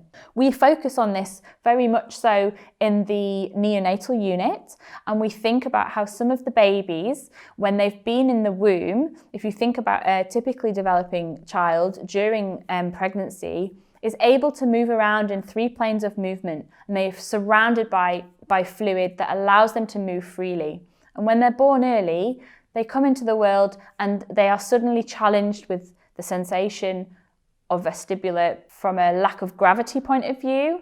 And also they are placed in incubator to keep them alive, but they're not necessarily getting the vestibular information that they need to help their brains to develop effectively and in the right amount. So it's really important to think about early history of your child when we're coming at it from a sensory point of view. You can also apply this to children that perhaps have been born full term, but then again have not been able to access the typical childhood occupations that give them all of this sensory input like vestibular because of ill health, because of neglect, or because of any other reasons. So it's really important to be mindful of that. So for some children that have difficulty with processing vestibular information, they might seek it out in other ways that feels more safe to them. So a behaviour we often see is a tendency to watch spinning items. So your child might sit and watch the tumble dryer or the washing machine, or they may get toys that have got wheels and turn them upside down and repetitively spin them and watch them very, very closely. It could be that they like to sit and they like to watch the credits of the film as they roll up the page. Now what's going on here is that the ocular motor component in watching wheels spin or watching words move up a page is giving them that vestibular information. So it's linked in so closely with that vestibular sense. And so it's giving them that vestibular information in a safe way because they perhaps don't feel safe in moving their whole body in that way. So a really good example, like my colleague Cheryl has previously talked about, is around 4D motion rides and how you're physically not really moving, but from watching things on the camera and on the screen, you get that sensation of movement. And for some people, it can make them feel unwell and travel sick. So yeah, so vestibular information can be helpful for some children, and you will learn what works for your child. Going in for a car ride, for example, is usually quite calming for the majority of children. But if your child does resist this and resists other movement activities, it might be worth questioning whether they've got some vestibular processing difficulties. Interoception is the body's very important hidden sense which tells us what's happening inside our body, and it's often overlooked. It enables us to know whether we feel hungry, need the toilet, or have a headache. It enables us to know how fast our heart is beating or how deeply we are breathing.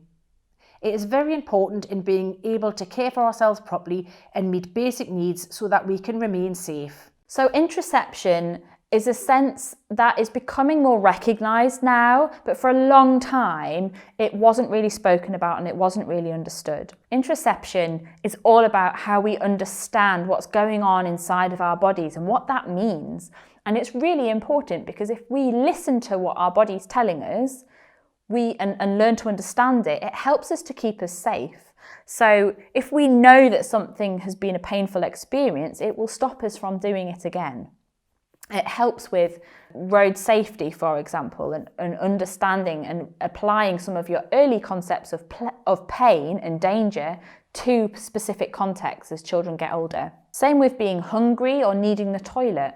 Your child might have difficulty with understanding what it means to feel hungry or what it means to feel full. And that can be a real difficulty for a child that might be a picky eater, because they might not be eating because they don't feel hungry, and so they don't understand the necessity of it. Why should I eat because I'm not hungry? You could also apply the same principle to children that overeat, because we know from older people and older children and young adults that sometimes people don't feel full, and it's that interoception of our bodies telling us that we are full, and so we can continue to eat. And that can be a real challenge for families, because especially when our role as parents is to keep our children alive, and it's a basic instinct to feed your child. So the last thing you want to do is challenge that thought that your child could be going hungry if they're telling you that they feel hungry or they're not full. So it can be really difficult to separate your head from your heart in this situation, and really getting support from dietetics is really important. If you've got OT, get them involved to see if they can help, and keeping food diaries can be really helpful in monitoring, so you can feel reassured that your child is getting enough food and that there is potentially difficulty with interoception. We can help develop interoception through the use of proprioception. So that sense in particular is helpful. So if you're doing deep pressure activities and heavy work activities, that can contribute to interoception. It contributes to that body awareness. And over time, and you know, we've mentioned it before, you've got to keep consistency. You've got to keep these strategies in place for a long period of time. It's a lifestyle change for you to see real difference over a period of time. Interoception can develop very varyingly from one individual to the next, but if you keep at it, you will see a difference. And finally, interoception plays a very big role in self-regulation. We want a lot of our children to be able to develop good self-regulation strategies. And quite a lot of the children that we see are a bit older before they're ready to learn self-regulation strategies, due to their possible developmental delay or other things that are going on. To be able to engage in self-regulation, you have to understand how you feel inside.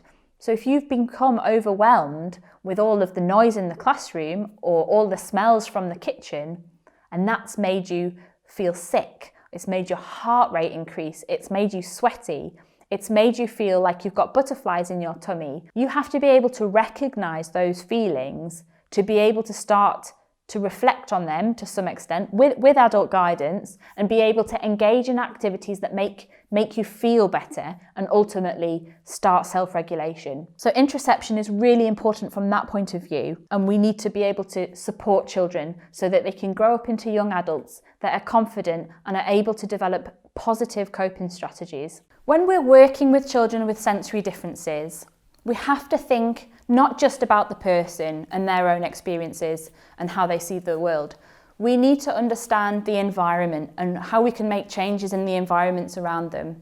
And we need to think about the occupation as well, and what that person is doing and what demands are we expecting them to meet.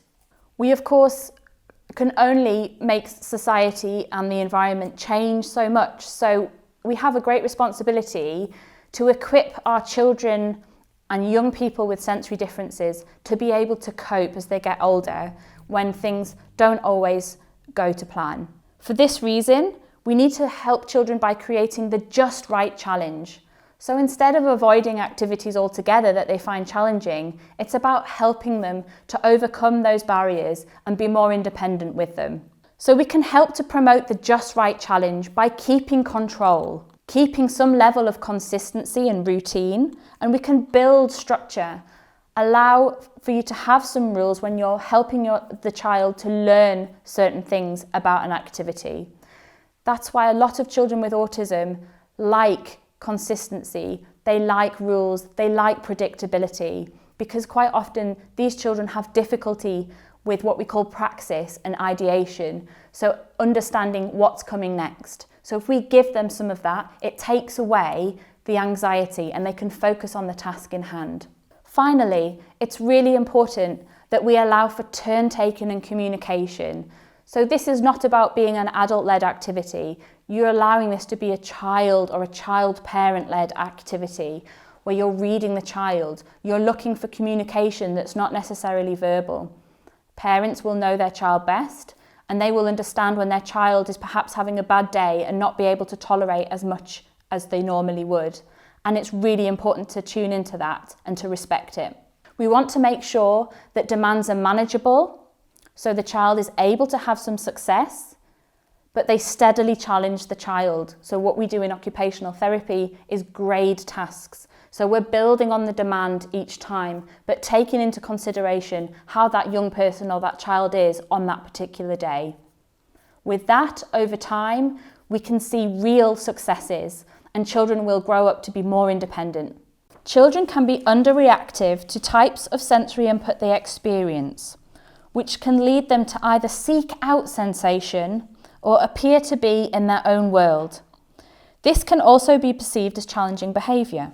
These challenging behaviours are due to high thresholds, and they are simply not registering the sensory input because the stimulation is not enough to fire the neurons.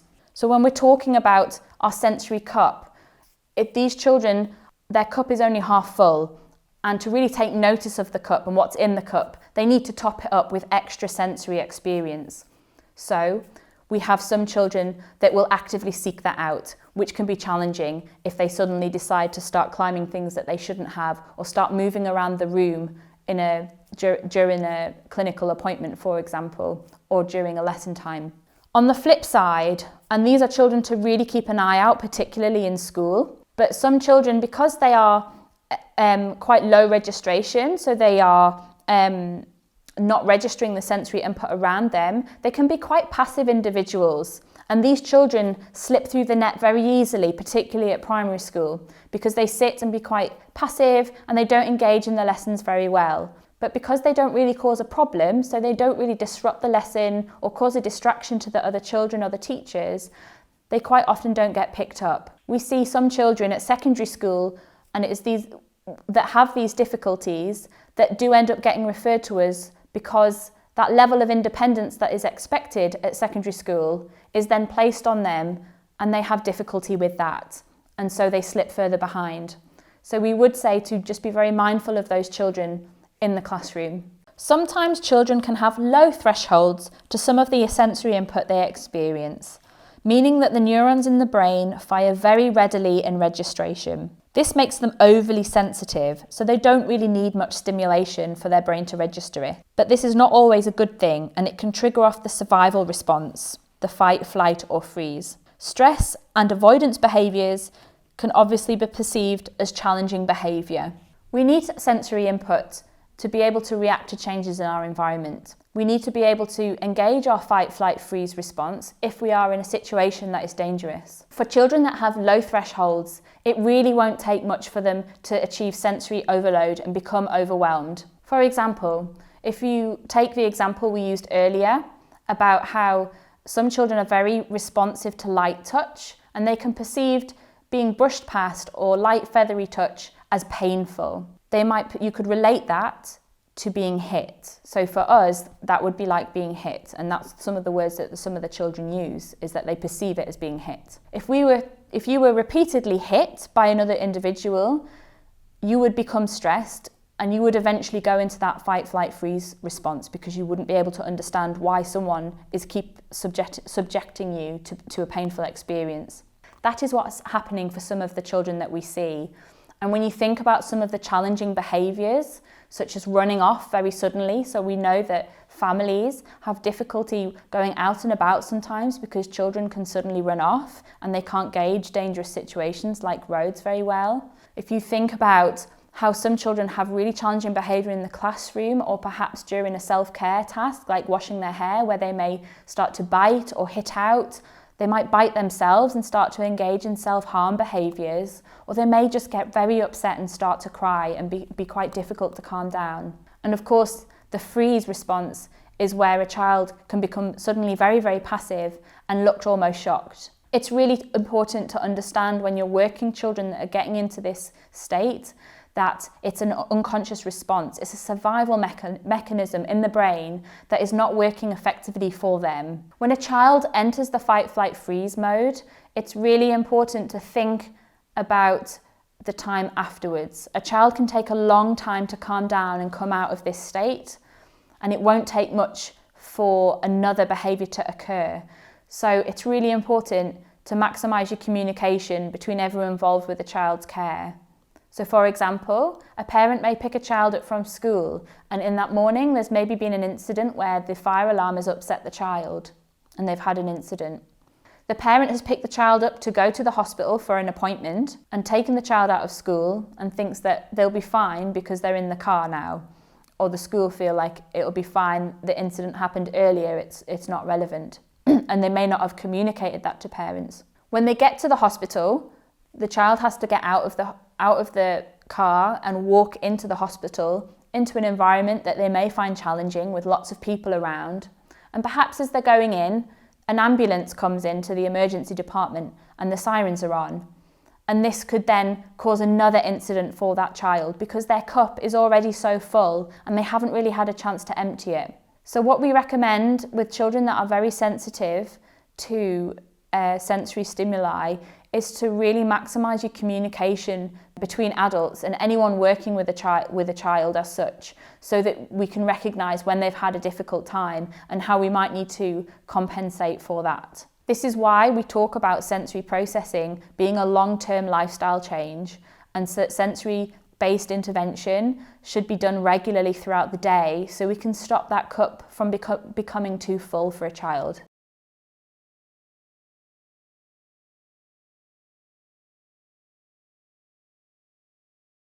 Hello, I'm Sarah. I'm a community children's occupational therapist, and today I'm going to be talking to you about a couple of pieces of equipment which we can use through the therapeutic use of play with children.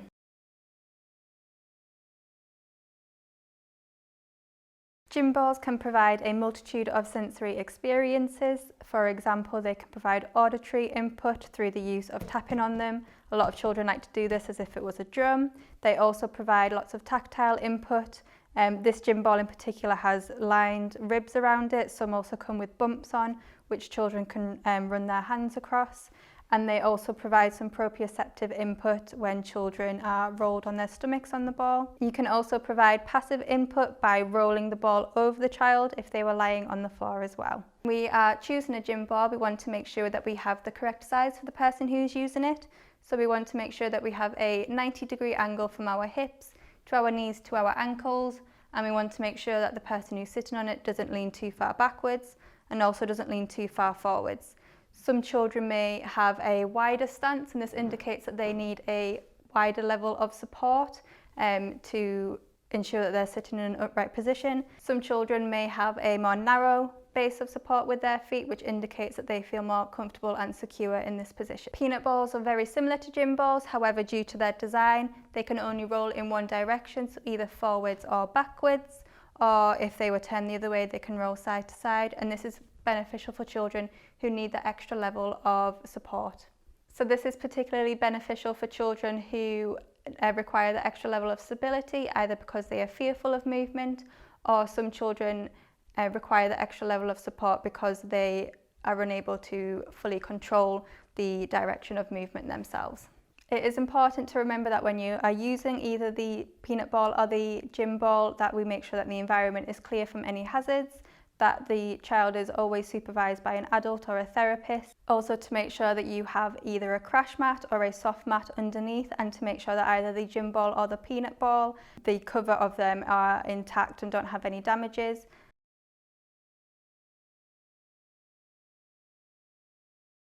Lycra tunnels are an excellent piece of kit that you can have at home, at school, and also in nurseries.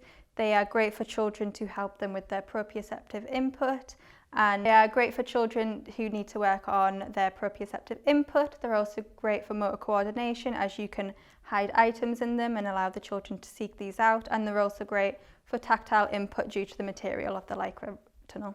Some children may be initially hesitant to use the Lycra tunnel due to how it occludes the vision due to the material of it. However, after a certain amount of time, children generally do get used to the Lycra tunnel. Body socks are another piece of equipment that we highly recommend in sensory kits. They're excellent for proprioceptive input as well as tactile input. They offer a good level of resistance when the child gets in them. So for example, you can pop both feet in the bottom, like so, and then pull it up around the child's arms and shoulders. So these offer an excellent level of resistance. For example, you can push up with both hands or kick out with your legs. And this is really good for children who seek that proprioceptive and deep pressure input, and they often find this really calming. Some children may also pull the body sock over their heads, like so. And this helps to block out some visual stimulation if some children are particularly oversensitive. It is better to allow children to do this at their own pace, as some children may be particularly over-responsive to visual stimuli, and it is better for them to gradually add this into their routine, as some children may find this overwhelming. It is important to check your body sock, so check it for any frays or any damages, as if there is any, then you should replace this, and also wash it between uses if you're going to use it between separate patients. Children should always be supervised by an adult when using either the body sock or the Lycra tunnel as well.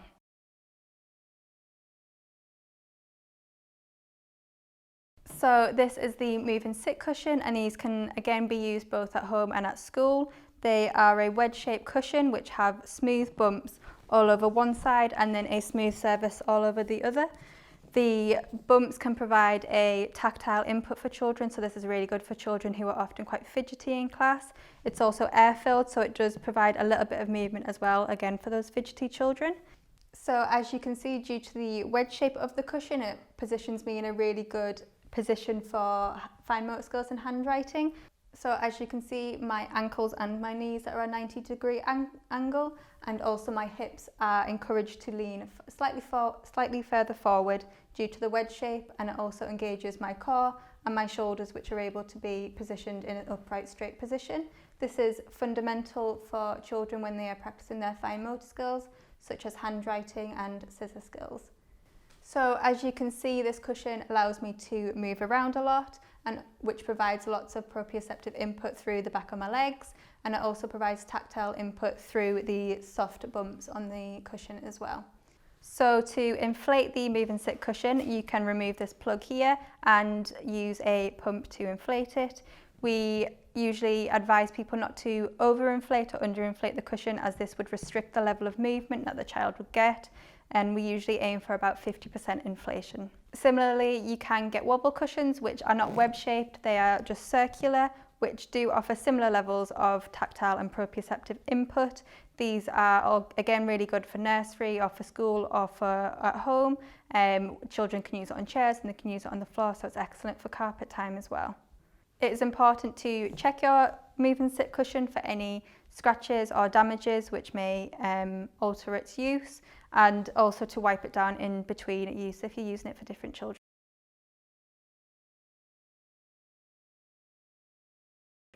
So these are the scooter boards that you can find as well, and you can buy these in either individual packs, which come in the sort of single item ones that link together, or you can also get the wooden ones, which are also often used as well.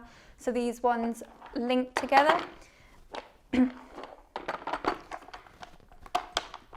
like so, and just slot into place, and then you can lift them back over like so. So these are really good for children who seek that vestibular input, as they can lie on their stomachs in prone and then use the board to move around. They're also really good for bilateral use of your upper limbs, as children use both hands and both arms to pull themselves along. They are particularly good with challenging children to improve their upper body strength and also their coordination. If you are unsure about this piece of equipment for a particular child, then please seek advice from an occupational therapist. So it's important to check the integrity of the scooter boards. If there's any damages or anything that would make it unsafe, then you should replace the scooter board. It's also really important to make sure that you supervise all children whilst using the scooter board, particularly children with sensory needs, as they can quite often be impulsive with their actions and may try to either stand or run onto the scooter board, which would then cause them injury.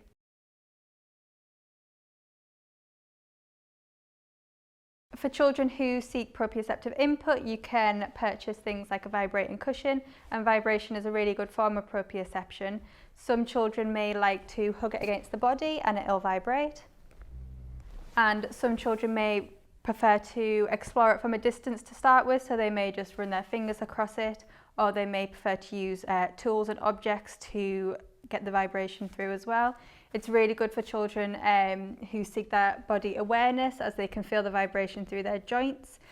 With things like cushions, you can get different covers which will provide children with tactile input as well if they're able to run their fingers across it. Similarly, you can have things like vibrating snakes, which children can wrap around their main joints, so things like their hips and their shoulders. And again, this is really good form of proprioception through vibration. And vibration is really good for children who seek or who need that calming effect. Really good for things like calming a child down, if they're really fidgety in class or at home, just to sort of get them ready perhaps for bed as part of that bedtime routine. Some children may not like the snake or items that close to the body and may prefer to first have them from a distance. Some children may like the vibration against the mouth and may hold it towards the face. Again, things like the snake also provide tactile input, as this one, as you can see, is quite rib texture, so children can also hold on to it and get that tactile input as well. So both of these items are battery powered, so it's important to make sure that you do have working batteries, but making sure that the fabric and things like that are intact as well, and also to make sure that the child is supervised by an adult. So these are really good pieces of equipment to use for a short amount of time, but you also to make sure that you wash the cover in between uses if you're using this between patients, and also to make sure that you're wiping down the snake between patient use as well. So another piece of equipment we've got is the pressure vest. And you can get these from a variety of different providers, and they come in different sizes, from small all the way up to adult size. Now, these pieces of equipment are very good for providing passive proprioception. So, as we've talked about earlier, there's a difference between active and passive strategies. So we know that children engaging in active strategies, it's much better for their neuroplasticity and their ability to develop good coping strategies. That's not to say that passive strategies are no good.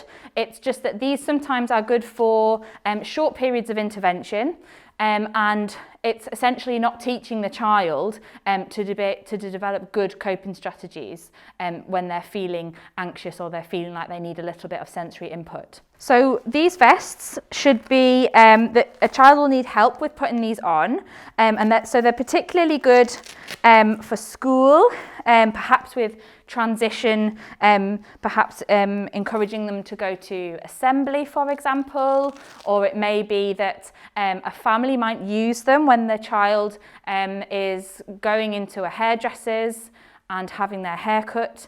The vest shouldn't be used for more than 15 to 20 minutes because the brain gets used to that sensory input and it starts to lose its effect.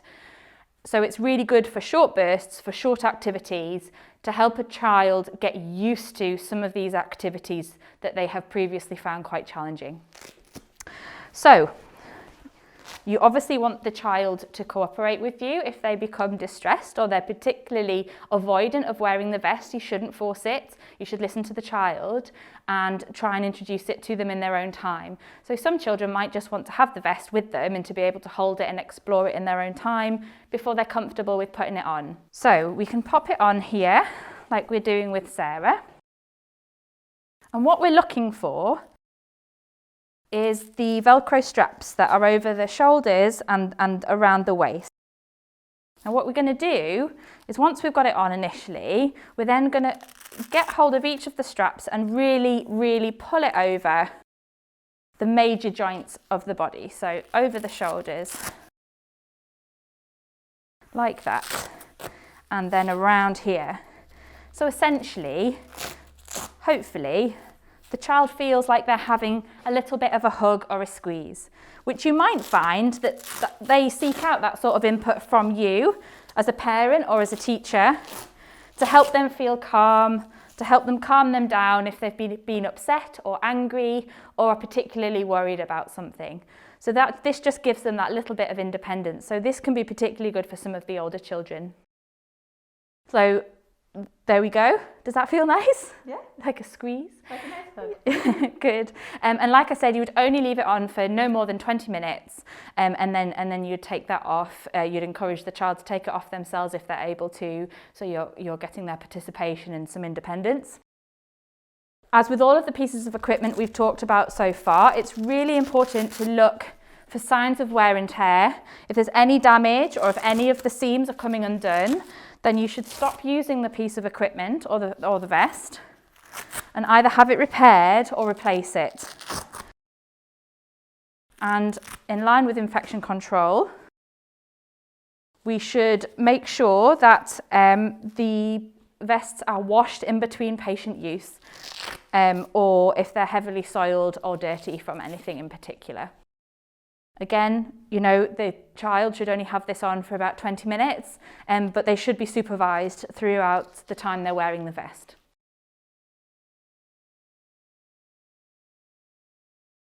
Ear defenders are also a really good piece of equipment just to have in our kit, both at home or at nursery or at school, or even in the hospital setting as well. And ear defenders are really good for children that have some auditory defensiveness or sensitivity, but we always kind of recommend these with a word of caution. Similarly, like the vest, these are a passive type of kit. So the child is not actively learning anything from using these ear defenders in regards to kind of neuroplasticity and being able to manage and cope with some of the auditory input that they experience. So they're really good for short periods of time.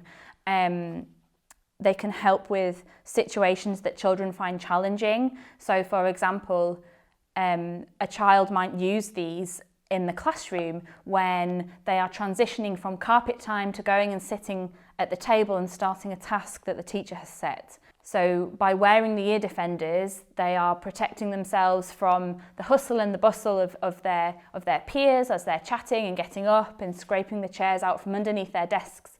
That would be quite stressful and not a pleasant experience for some children.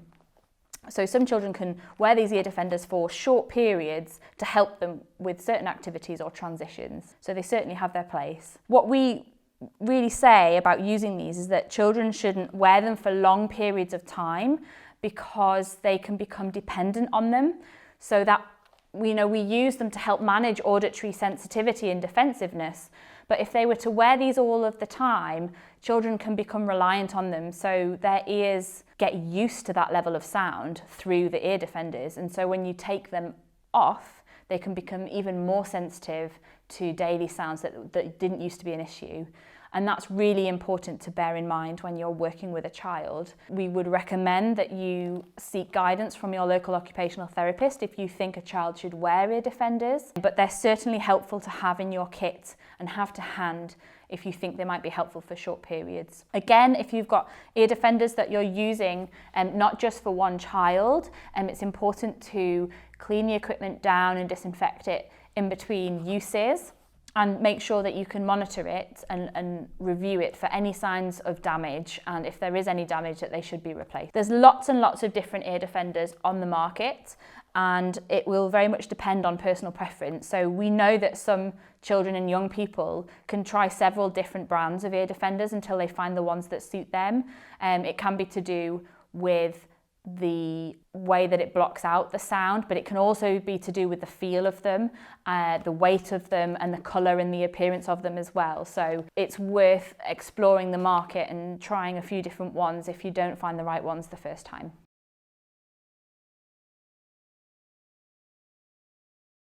I also just want to talk about sensory boxes or sensory kits. So when any families that I work with, I always encourage families to have sensory kits at home, but then I also encourage schools to have a very similar kit within the classroom or within the nursery setting as well. And also, if a child has a hospital appointment, sometimes it can be helpful to bring a few items from the sensory kit into that appointment with you, just to help the child feel calm in the unusual environment. So sensory kits should be bespoke to the individual. In schools, previously I have recommended if schools are tight on budgets, of having a generic sensory kit that all the children can access. And that's really good because it makes it more inclusive, and the child with sensory processing differences are not so aware that they're using the kit for themselves, and it's perceived as something that's more generic for everybody. I think with COVID and because of the pandemic that we've had, it's making it more difficult to have generic items in the classroom. So for that reason, today we'll talk about having your own sensory kit. So you should work with the parent, or as a parent, you should communicate with teachers or nursery staff about what your child likes that is small and that is helpful for them, to help them to remain calm or might help them to concentrate. So some of the things that can be included are mainly tactile, but they normally meet some of the other sensory needs as well. So you could have textured balls that have spikes on. Some of them can be squishy, like this one, that children can squeeze, and it gives them a little bit of tactile and visual input, and they can actually feel the different temperatures too. And sometimes children like that. You might have children that seek out radiators or glass, like windows, because of the cool temperatures. So sometimes just that change in temperature can be quite calming for a child too. You can pick up all of these pieces of equipment from various stores and kind of bargain stores as well. They don't have to be purchased from specific sensory providers. All we would say is that you look for the CE kite mark and make sure that you review the pieces of equipment that are in the box regularly to make sure that they're not going to pose a hazard to the child. So you can have little bits of ribbon in there. A lot of children we see, or a lot of children in general, particularly young children, like kind of tags and smooth different textures. So having a selection of just material offcuts can be helpful in there for children to kind of just feel and explore when they need something to concentrate on. TheraBand is also really good. So you can buy this in rolls, and I often encourage schools and nurseries to get rolls of this. It comes in different resistances, and you can encourage children to simply just pull on it, and they get lots of nice deep pressure proprioceptive work through their arms. Or you can tie them to the two front legs of the chair, okay? So you create like a resistance band, which is what it is. You can tie them to the two front legs of the chair, and then you can encourage children to kick back and push it whilst they're in lesson and concentrating. And that's particularly good for those children that swing on their chairs. When children are swinging on their chairs or on their knees on their chairs, it's often because they're seeking that deep pressure and that proprioceptive input. So this provides a more suitable alternative. Another way of using the resistance band is to do work with an adult, for example. So they could do like almost like a little bit of tug of war. But again, you've just got to be really careful and looking for the wear and tear, noticing any signs of wear and tear, or that the material is deteriorating and you might need to replace it. You can have little fiddle toys in there. Fidget spinners are particularly popular in sensory kits. And if you think back about when Cheryl was talking about vestibular input and how watching spinning things can give children some of that vestibular input, sometimes a fidget spinner is good. It's helpful for some children that need that little bit of visual input. But any kind of little fidget items, that kind of give the fingers and the hands something to work on, to give a little bit of proprioception, can actually be really helpful for some children to concentrate in class or to have a little bit of time out in nursery or at home. You can also get Theraputty, and Theraputty is a really good piece of equipment to have in your kits. Now this should be single patient use only, so that if you have it for a child, it should just be used for that child only because you can't clean it. And again, this comes in different resistances. So this is a particularly firm one, and some children will love this. You will know if you've got a child that likes high resistance things, or you can get it in quite a soft resistance too. So these are really good for kind of just fidgeting with, so a child can sit and fidget with them and kind of really do some hard work with them. Or you can do other activities where you might hide dried peas in, or if you have a big pot, so they come in different sizes. If you had a really big pot of it, you can hide things in there, like maybe some small dinosaurs, for example, or Lego men, whatever they find motivating or they like, and you can encourage them to dig it out and to find the peas or to find the little figures, and that gives them that proprioception in a really fun, playful way. But it also works on hand strength as well, which we know is really helpful for fine motor development, and because a lot of children we see with sensory differences can be low tone, this is also helpful in kind of building up that hand strength and that muscle tone in the hands. And finally, in this kit, we have some bubbles. Okay, so bubbles are great. They target so many different areas of development, including sensory. So, from actively engaging in blowing the bubbles, the child is getting lots of oral motor proprioception.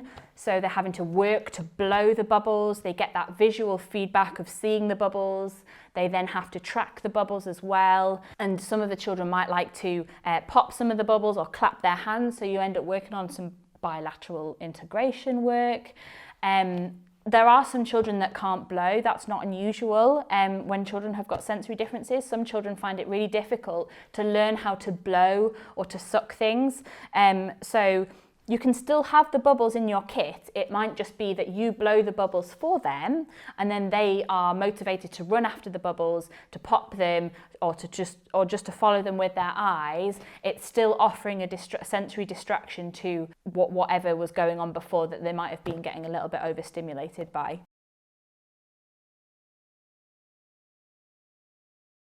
So we've mentioned throughout the presentation about how a lot of children with sensory differences, particularly those with autism, tend to be quite good at their visual processing. So they get easily overstimulated from a lot of visual information, but it's one of their strengths, and that we should play to that and help them use it to their advantage in learning and play and social interaction.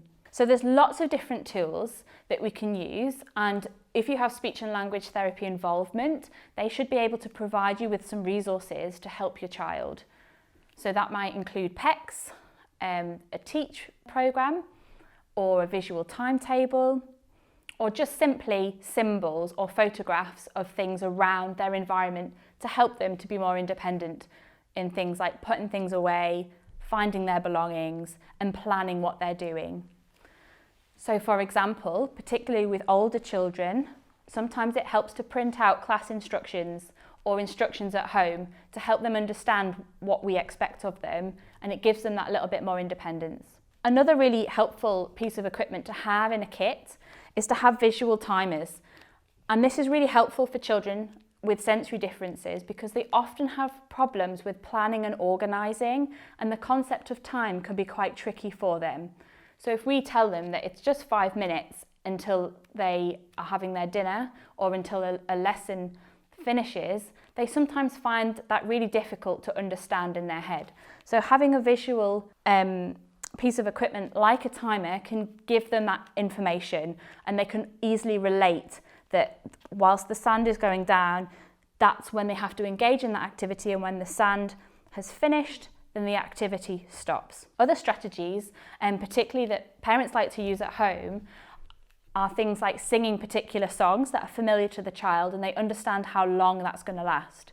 So quite often we have parents that will sing a particular song whilst they're brushing their teeth, for example. There's a really good online resource on YouTube for Hey Dougie. It's called the Toothbrushing Song, and I would recommend looking at that as a first port of call to try at home if you're having issues with brushing teeth. When we're doing sensory work with children, both at home and at school, that we can set expectations. So we know that some children really quite enjoy their sensory activities that they're doing, which is a good thing, but sometimes they want to engage in them so that it distracts them from a lesson or from engaging in something at home, like practicing getting dressed, for example. And so it can become a little bit of an avoidance strategy.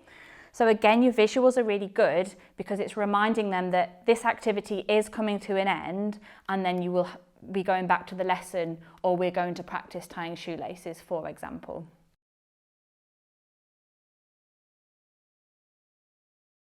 So when we work with children with sensory processing differences, a lot of children have difficulties with some of their motor planning skills as well, and this can significantly impact their independence in different activities of daily living. So sometimes eating and drinking can be quite challenging for these children from a motor skill point of view, and not just from a sensory sensitivity point of view. A really good piece of equipment to have at home or at school is something called a doily cup, and it's specifically slanted cup with two little handles. So when a child's drinking from a doily cup, they can tilt it, and because of the slanted design, they can see what's in the cup. So they could see their juice, for example, and they can see the juice coming towards them, and it just helps give them that extra visual information to help them coordinate and prepare their mouths for the fluid and to be able to swallow it without choking on of what's in it or spilling it all over.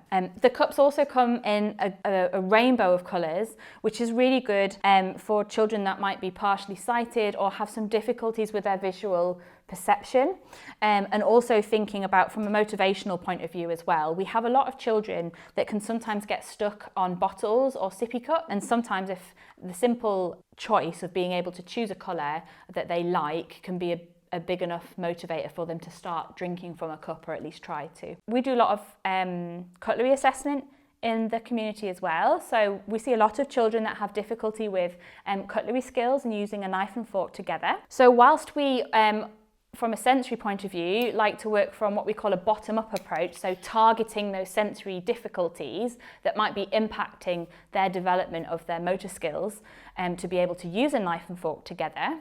If it's sensory-based in nature, we also see children that have motor skill difficulties that's not necessarily grounded purely in sensory. We also like to complement that bottom-up approach by using a compensatory approach as well. So there's different types of cutlery, like adaptive cutlery, that we can recommend or that children can try. And one type is weighted cutlery. So what's really nice about this cutlery, first of all, it's a nice thick handle, so it's good for children that have difficulty with their grasp and for controlling their fine motor skills.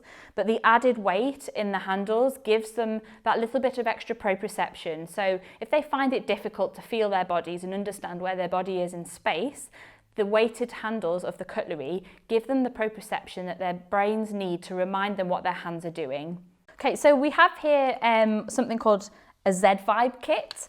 They have a website called Arc Z-Vibe, and if you go on there, there's lots of information about oral motor development and skills. They design a great variety of different products, including chewy type toys. There's a lot on the market. There's lots of different providers, and we don't recommend one in particular, but certainly if you go onto search engines, lots of options will come up.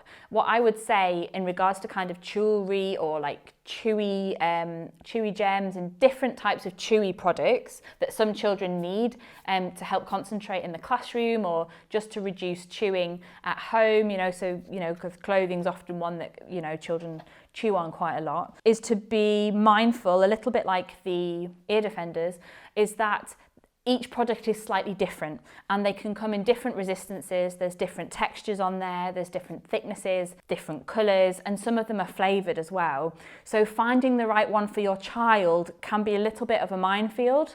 If you have occupational therapy, if you speak to your therapist, they might be able to give you some guidance and to narrow it down to find one that will be most successful for your child. But again, just be prepared. You might have to try a few different ones until you find the right one for your child. So there's a really good website called arctherapeutic.com, and if you go on there, you can get a wealth of information around oral motor development, oral motor activities, and different products that are available. I have to say that we don't recommend one particular brand, and there's lots of things out there, but in particular, ARC Therapeutic do something called the Z-Vibe Kit, and it's a vibratory oral sensory motor tool. Okay, so you have a vibrating tool, and on the end you can put different parts of the Z-Vibe Kit on there. Okay. And what's really nice about this is it can help with feeding and tolerating different activities such as toothbrushing. So the tool has different ends that you can put on, and they have different textures and tactile input for your child, and you would encourage your child to explore some of these, probably first with using their hands, and then you would encourage them to start bringing it to their mouth, around the lip area, and then hopefully chewing it as well and putting it into their mouth. Sometimes you can put food items around there, things like yogurt, which gives them more of an incentive to explore it orally. But also this is a really good opportunity to help children explore flavours if they're on quite a restricted diet, and you can try different things. What we would say is, obviously, if there's any reason why a child is not eating solids, you consult the medical professional involved and make sure that it's safe to use this piece of equipment. You can also get different shaped like spoon heads as well, which is really nice for weaning and for some of the children that are just transitioning from smooths to solids, or that have particular issues with their motor skill development and tolerating different textures. And the spoon heads, again, are textured, there's different depth to them, and they come in fun animal designs. So again, it's kind of more of an incentive for the child to explore it, but it offers them food in a very graded manner, and it controls how much food is offered to the child at one time and how they can manipulate it with their motor skills.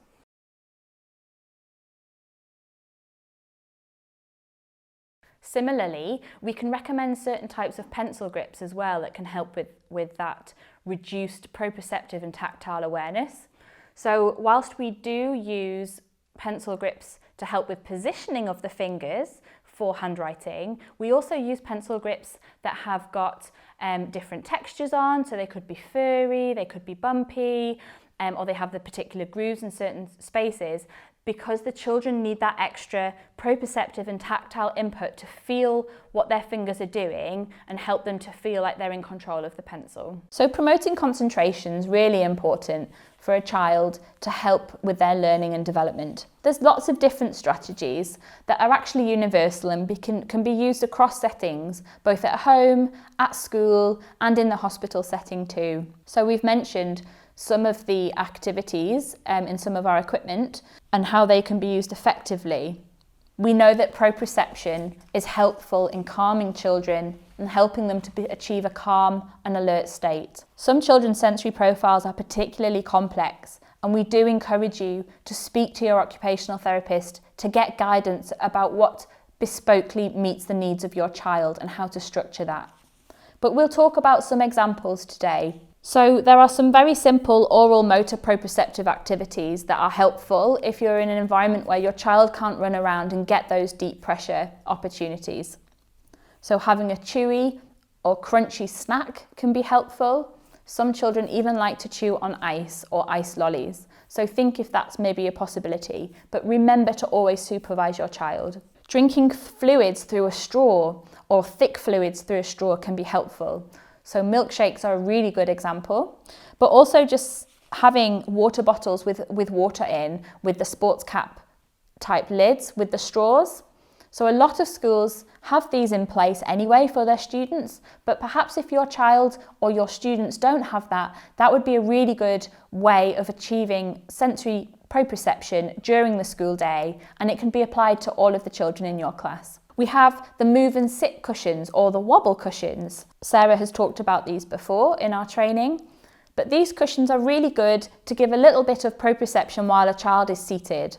What's really nice about the move and sit cushion is that it's angled and it encourages the pelvis to tilt forward and for an individual or a child to sit more upright, which is really important when we're working on fine motor skills. The wobble cushion is equally as good. It doesn't provide that postural support, but it certainly gives that proprioceptive feedback and that tactile feedback that a child might be seeking. So these are particularly good for young children in nursery settings and also at home as well. You might think about having some of these in your waiting areas in the hospital to help some of the children that like to move around and need some of that extra proprioceptive input whilst they're waiting to be seen. Another really helpful tool to promote concentration is the use of visual tools. So we've talked about visual tools quite a lot in this training, but again, it's really important to think about whether you can print off instructions for a child to help them process that information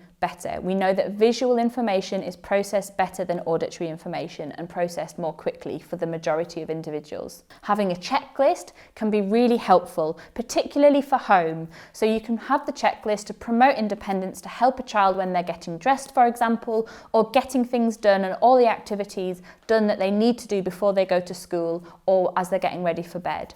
So a visual checklist can be really helpful for some children. We've talked about sensory boxes and just fiddle toys in general. There are lots of fiddle toys on the market, but you don't need to pay a lot of money for different resources. Sometimes just having a little bit of blue tack can be really helpful for some children to sit and be able to fiddle with.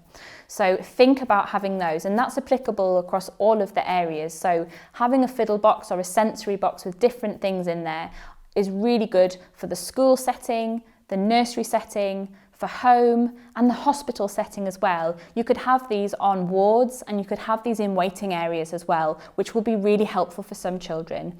Just bear in mind infection control and making sure that whatever you purchase is cleanable if it's going to be used across different children. So again, our movement breaks are really helpful for integrating sensory-based intervention throughout your daily routine.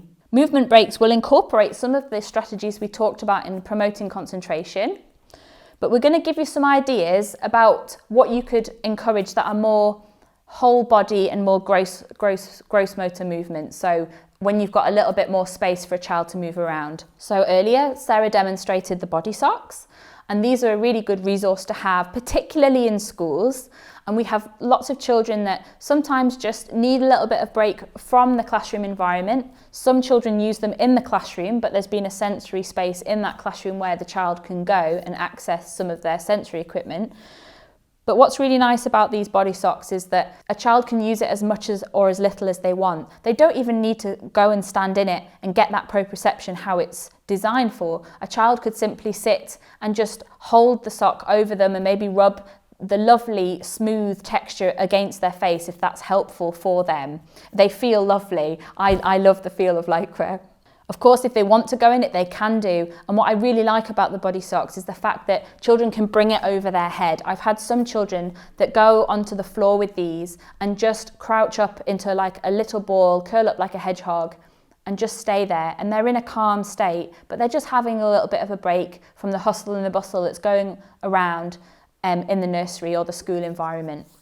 Think about having one of these at school or nursery if possible. You might want to have one at home. A child might find this helpful. And you could also think about having one on the ward or in a waiting room, but again, you'll have to think about infection control. Simply allowing a child to have a run around. You know, we always talk about you don't need to pay a lot of money for expensive equipment. Green, outdoor spaces, fresh air is good for anybody, and it's particularly good for children. It allows them to explore the world at their own pace. Sometimes children just need to get out and have a run around and stretch their legs, and that can make all the difference. We know that sometimes that's helpful for us. Going out and getting a bit of exercise and fresh air can make you feel a whole lot better than what you did 5 minutes ago. So at schools, you know, if you think a child needs a break, or at nurseries, if you've got a safe environment outside, let them go out and let them run around.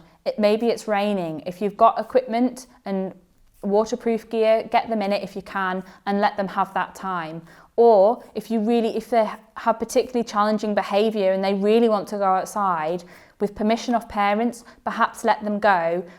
And if they get wet, make sure they've got a spare change of clothes that you can quickly get them changed back into when they come in.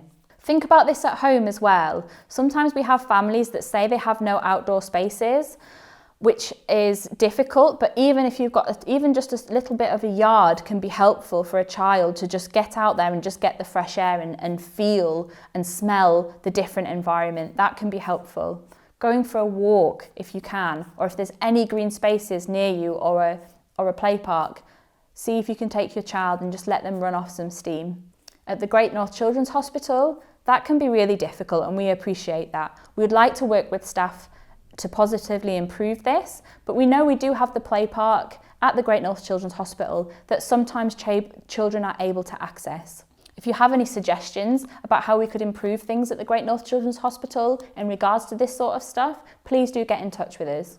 Helping children to take some responsibility and help with the day-to-day running of perhaps the school day or tasks at home can also be really helpful. So you might ask the child at school to give some books out, or they may be at nursery and you encourage them to carry a small basket of fruit to hand out. That can be helpful because they're getting some proprioceptive and vestibular input by moving around their environment and carrying something that's a little bit heavy and gives them that proprioceptive and deep pressure feedback to help them feel in a good state. At home, they might help with some of the chores. You might want to ask them to carry some washing, or perhaps they can help with the hoovering or even walk the dog. Different sports out and about can also be helpful. So horse riding is a really good example of getting a movement break that gives lots of nice proprioceptive and vestibular input. Swimming is also really good. Things like trampolining and soft play, and just your general local play parks are also really helpful for some children. And finally, we've mentioned before about using music to help children.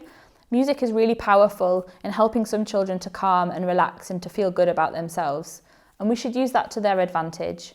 So you can encourage the use of earphones with some instrumental music in, or a music of their choice, and encourage some dancing and some movement. They might struggle with some of the coordination, but if it makes them feel good and you can encourage them to move, then you should do that. And that could be anywhere. You could do that at school, in the nursery, you can do that at home. And if it's appropriate and there's a little bit of space and the child's comfortable doing it, perhaps you could do it in the waiting room as well, or have a little bit of a jiggle on your seat. So again, there's lots of crossover as we talk about some of the different strategies that we can put in place. Reducing distraction is about reducing some of the sensory stimuli around our children and young people to help them focus on a particular activity. We've talked about the use of music and the very careful use of ear defenders. Sometimes just the playing of white noise can be helpful, and sometimes we suggest this at bedtime and through the night. We know that this can work very well for babies and very young infants at home to help settle them into a good sleep routine. So it's worth trying this at home too, even if your child is a little bit older than this. Some children really benefit from the use of coloured lenses in glasses as well, and sometimes the simple provision of just a pair of sunglasses can be really helpful for some children. It blocks out some of that harsh lighting, or what they perceive as harsh lighting, so they don't find it as overwhelming, and it can just make them feel like a little bit more able to integrate better into the setting. Again, you could use those at home, you could use them when you're out and about. You could use them in the classroom setting, having them to one side so a child is able to use them whenever they want, or you could have them in the hospital as well. Again, they'd be easy to clean, and you could keep them to one side in a waiting area, or even for during treatments too. In the classroom setting or the nursery setting, think about sitting children away from really colourful and busy displays, or away from the back of the class where they have to filter out all of the different heads and the other children around them. Sitting them towards the front can be helpful, and they don't have to process all that extra information. Again, think about that in the hospital setting. Can you designate a certain space that's less busy, that hasn't got loads of displays? I know it can be really difficult, especially when we're a children's hospital or we're in departments that may have a big waiting room with lots of people. But think, is there somewhere you could have that would be more friendly to these children that are quite sensitive? Again, please get in touch with us if you would like us to support you. Am I okay keeping glancing down? Can you just get rid of that bit? Use your visuals to reinforce. We've mentioned this so much through this training, and they're so important because it's a real strength that we have to play on for these children. They will respond readily to their visuals, and speech and language should be able to provide some support for this if it's appropriate. Ensure the work area or where the child is clutter-free. So if a child's at a desk and there's a lot of stuff on their desk, that can be really disorganizing for a child and make them feel stressed. Again, you might find this at home. Perhaps you have a toy box or an area where their toys are and there's so many toys, they find it really stressful. And when they're looking for a particular toy, they either have real difficulty with that or they start throwing their toys around and maybe losing their temper a little bit. It could be helpful just having a source. It could be helpful to just have a small selection of toys that the child can pick from, and you can alternate these, or the child may be able to give you a symbol or be able to tell you what toys they are after, and then you can go and find that for them. And that's really nice because they've initiated communication. Think about the hospital environment. We generally speaking don't have a lot of clutter in hospitals, but sometimes we do have toy areas and we have areas with some displays. Think about how they're presented, and if we have a child coming in that might find that challenging, can we help with that a little bit? Consider the impact of bright sunlight or bright lighting. So, we mentioned the glasses and being able to filter out some of that, but just think about the time of day it is. And is there a lot of light coming in from a certain window, or do we have particularly harsh lighting? If you see a parent struggling in hospital, for example, to manage a child, ask them if there's anything that could help, because it could be that they could do with one or two of the lights being switched off, but they just don't want to ask you because they don't feel like that adjustment could be made. But it's a very simple adjustment that we can facilitate. It is important to help children to learn how to self-regulate by recognising their emotive state, how they're feeling, and what positive activities to engage in to achieve sensory balance and a calm, alert state. Ultimately, we want all of the children we work with to achieve self-regulation, but it is very, very much dependent on that individual and where they are developmentally. Some children will not be ready to engage in self-regulation work until they're much older, but we can do little things to help them on their way and see what can be helpful. We're going to talk about some tools that you could think about using, and certainly if an OT is involved with your child, they may support you to use these if it's appropriate. The first tool we're going to talk about is My Sensory Ladder, that was founded by Smith in 2002. So as you can see, these ladders are a scale of how a child's feeling. Right at the bottom we have quite an asleep and a sleepy state. In the middle, we have the calm, alert state, which is what we are aspiring a child to achieve.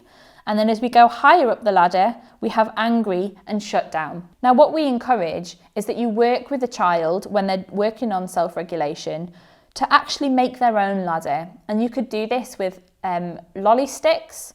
You could just do this with a felt tip pen, or you can use pipe cleaners. And what's really important is you get the child to articulate those feelings themselves. You use the words that are relevant to the child. And how you use these ladders is that you encourage a child to regularly reflect about how they're feeling. It's really important that you do this regularly throughout the day so they can start to identify what state they're in. And if they're too far down the ladder or too far up the ladder, then the adult would prompt them to engage in a positive sensory activity like proprioception or deep pressure type activity to help bring them back into the calm, alert state. You would repeat the use of the ladder and the reflection on the ladder with the child after the activity as well. So they start to make the link and understand that by engaging in these activities, it helps them to feel better. It's also really important to think about just other times during the day as well. So if they have a state where they do go into a bit of a shutdown, encouraging them to reflect on that. When a child is in a shutdown state, you're going to find it very difficult to bring them back and to be able to engage them in a sensory activity to their benefit, because they'll be in that fight, flight, freeze mode, and you will find it very difficult to gain their attention. It's important to encourage children to reflect using the sensory ladder on their state after really positive experiences as well. So it doesn't necessarily mean that they're at the top or the bottom of the ladder, but really start to have a focus on some of the positive elements of day-to-day life too. We also have the calm down kit, or a sensory kit, or a fiddle toy kit. We've talked about this quite a lot during the training, so I don't need to expand too much on it, but it is a really good tool to have whether you're at home, at school, or in hospital, or in nursery. It's important to have things in that kit that are bespoke to that child, that they find helpful and that they enjoy using. In occupational therapy, it's really important that what we're doing with a child is meaningful. Nobody wants to engage in something that they're not really interested in, and so it's important that we get the child on board with us and we do things that motivate them. And finally, we also have another tool that was devised by Catherine Smith in 2003, called the sensory spider, or you can do a sensory flower as well. So the example we have here is a sensory flower that's been done by a child. And these are a really nice communication tool, particularly when you've got a child that perhaps has a lot of people involved with them. So they might have their grandmother helping out with some childcare, they may go to after school club, they might even get some outreach support on a weekend. And that means there's a lot of people involved with them, and there's potentially going to be supply people involved too, if you think about the school setting and if you think about the outreach provision too.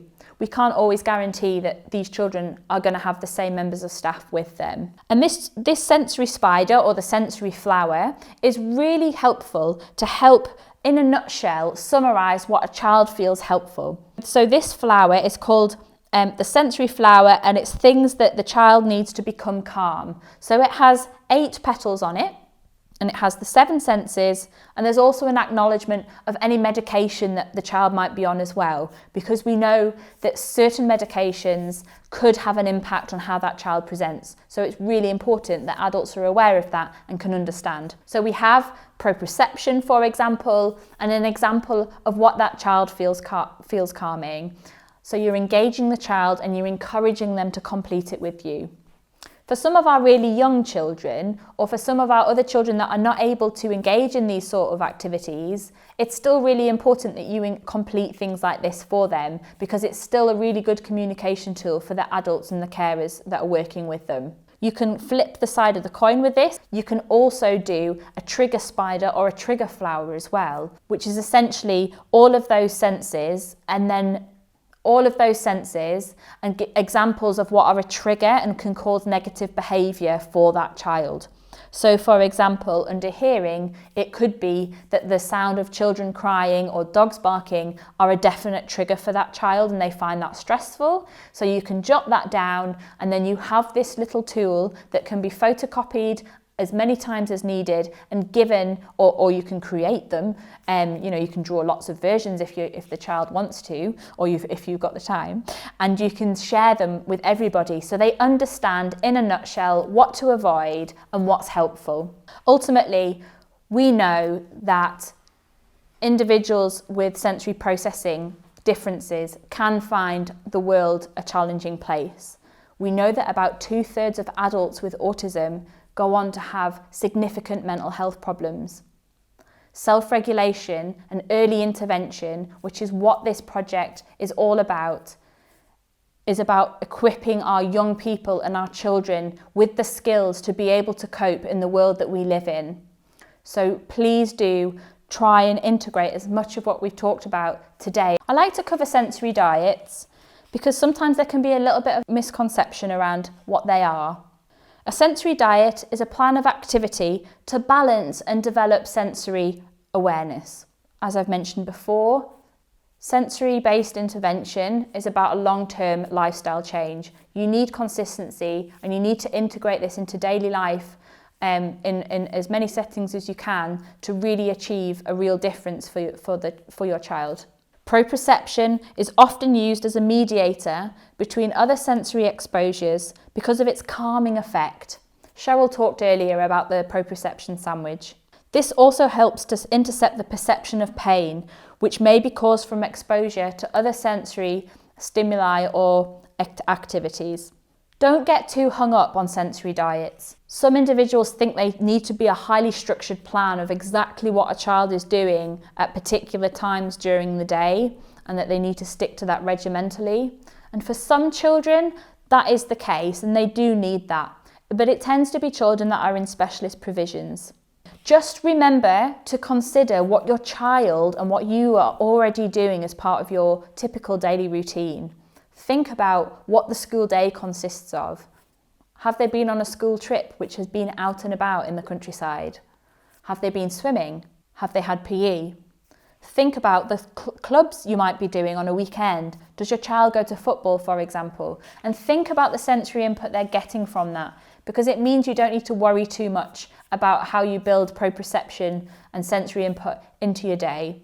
What's really important is that you drip feed your child, or the children have the opportunity to access different experiences throughout their day. We're trying to prevent that cup from overfilling and that child becoming overwhelmed and entering the fight, flight, freeze mode. We just want to help them along as part of their normal routine. Unusual behaviours can usually be explained. It can be a sign that someone is becoming overwhelmed. So we know that sensory seeking behaviours are sometimes a way for a child to gain sensory regulation. But it's also really important to remember that it can also be a sign that a child is struggling. We need to take note of this and support everyone around us that might be having difficulty, including the child, including the parent, including the teachers, and including any professionals involved as well. Processing information can be tricky. Keep your language and instructions simple, broken down and clear, and don't ask lots of questions at the same time. Those with sensory processing issues often respond very well to visual aids. So see if you can have some laminated symbols to hand to help children and young people make choices, such as for food items and where the toilets are. If your child has speech and language therapy input, they may be able to help you with some symbols and communication aids. Be aware of your own presentation. Heavy patterned clothing and strong perfumes or aftershaves can be too much for some individuals, and this can cause stress. This is a very simple change that can be made, and it's really important to think about how you can make these small changes to improve how a child is able to cope. Give parents and carers, or give other parents and carers, an understanding smile, and do what you can to help give them some privacy when a child or young person is having a meltdown due to sensory issues. You might not know that it's because of sensory issues, but just in general, if a child is going into a meltdown state, they may be on the floor, they may be shouting and screaming or pulling away from their parents, which may seem unusual. Some people will often assume that they're being naughty, but it's really important to remember that during this time, parents and carers can often begin to enter the stressful fight, flight, freeze mode themselves, and they can become really self-conscious about what others think. We've had other parents talk to us and tell us that they find their child so challenging that they won't leave the house and they can't go anywhere in the community because they're so worried about managing their child and so worried about the comments that they receive off members of the public and other people. We've had parents say that they've been called bad parents and you can't control your child, and you can imagine how damaging and upsetting this is for some parents. Finally, another point we want you to take away is to help anyone that you work with or are part of your friends or families or members of the public. Help them to understand sensory processing difference. Look into how you can share information about autism and sensory processing in your settings and in your daily lives. Where we can, the Sensational Thinking Project would like to support you as much as possible. Please do get in touch with us if you think we can help, and we will do what we can. As I mentioned before, we rely entirely on charitable funding and goodwill to be able to develop these things. We do have a small selection of resources and these are free of charge for some individuals, so please do get in touch if you would like to explore this in more detail. If you found this training helpful today, we would be really appreciative if you could tweet or do a social media post and include the hashtags the Sensational Thinking Project or the hashtag Making Sense of Function, Newcastle Hospital's NHS charity, the Great North Children's Hospital Foundation, and Newcastle upon Tyne NHS Hospitals on Twitter. Finally, see behaviour and think sensory. There's always so much more going on beneath the surface than meets the eye.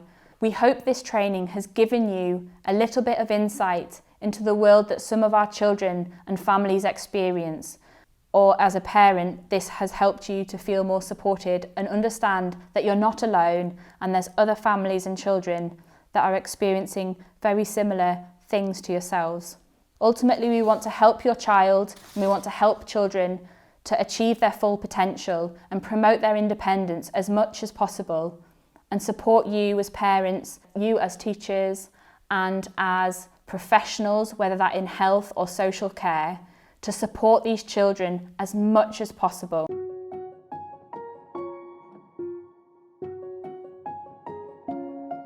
Each day, as we go about our daily lives, we experience and learn about the world through sensory information, which is detected through 8 systems. The sensory systems send this information to our brain, which helps to make sense of it all. This allows us to concentrate on the most important stuff that helps us to filter out unnecessary information, understand experiences, and learn. Sometimes we can have difficulty with these processes, which can occur for many different reasons. So our brains can let in too much or too little information than is needed. Having sensory differences can make different situations and activities more challenging for that individual, and sometimes those looking after them too. You can think about this like a cup that is filling with water as the brain passes on the information from the senses. If too much information is poured in, then it will fill up very quickly, causing sensory overload. For example, a child waiting to be seen for a hospital appointment may take notice of everything going on around them, so much so that it makes waiting their turn to be seen very hard. This could also become stressful, which may lead to challenging behaviour. You can also think about how the brain might not pass on enough information from the senses, and so it takes a long time for the cup to fill with water. This can sometimes result in sensory seeking behaviours. For example, a child in the classroom or in nursery may find sitting on the carpet for story time understimulating. They may behave in ways to seek out additional sensory input to fill up their cup, such as chewing, fidgeting, or getting up and moving around. What we see is only the tip of the iceberg. Not everyone is able to tell us how they're feeling or why they're doing things. But it's important to help them build on their strengths and to remember that sensory preferences are what makes each and every one of us unique.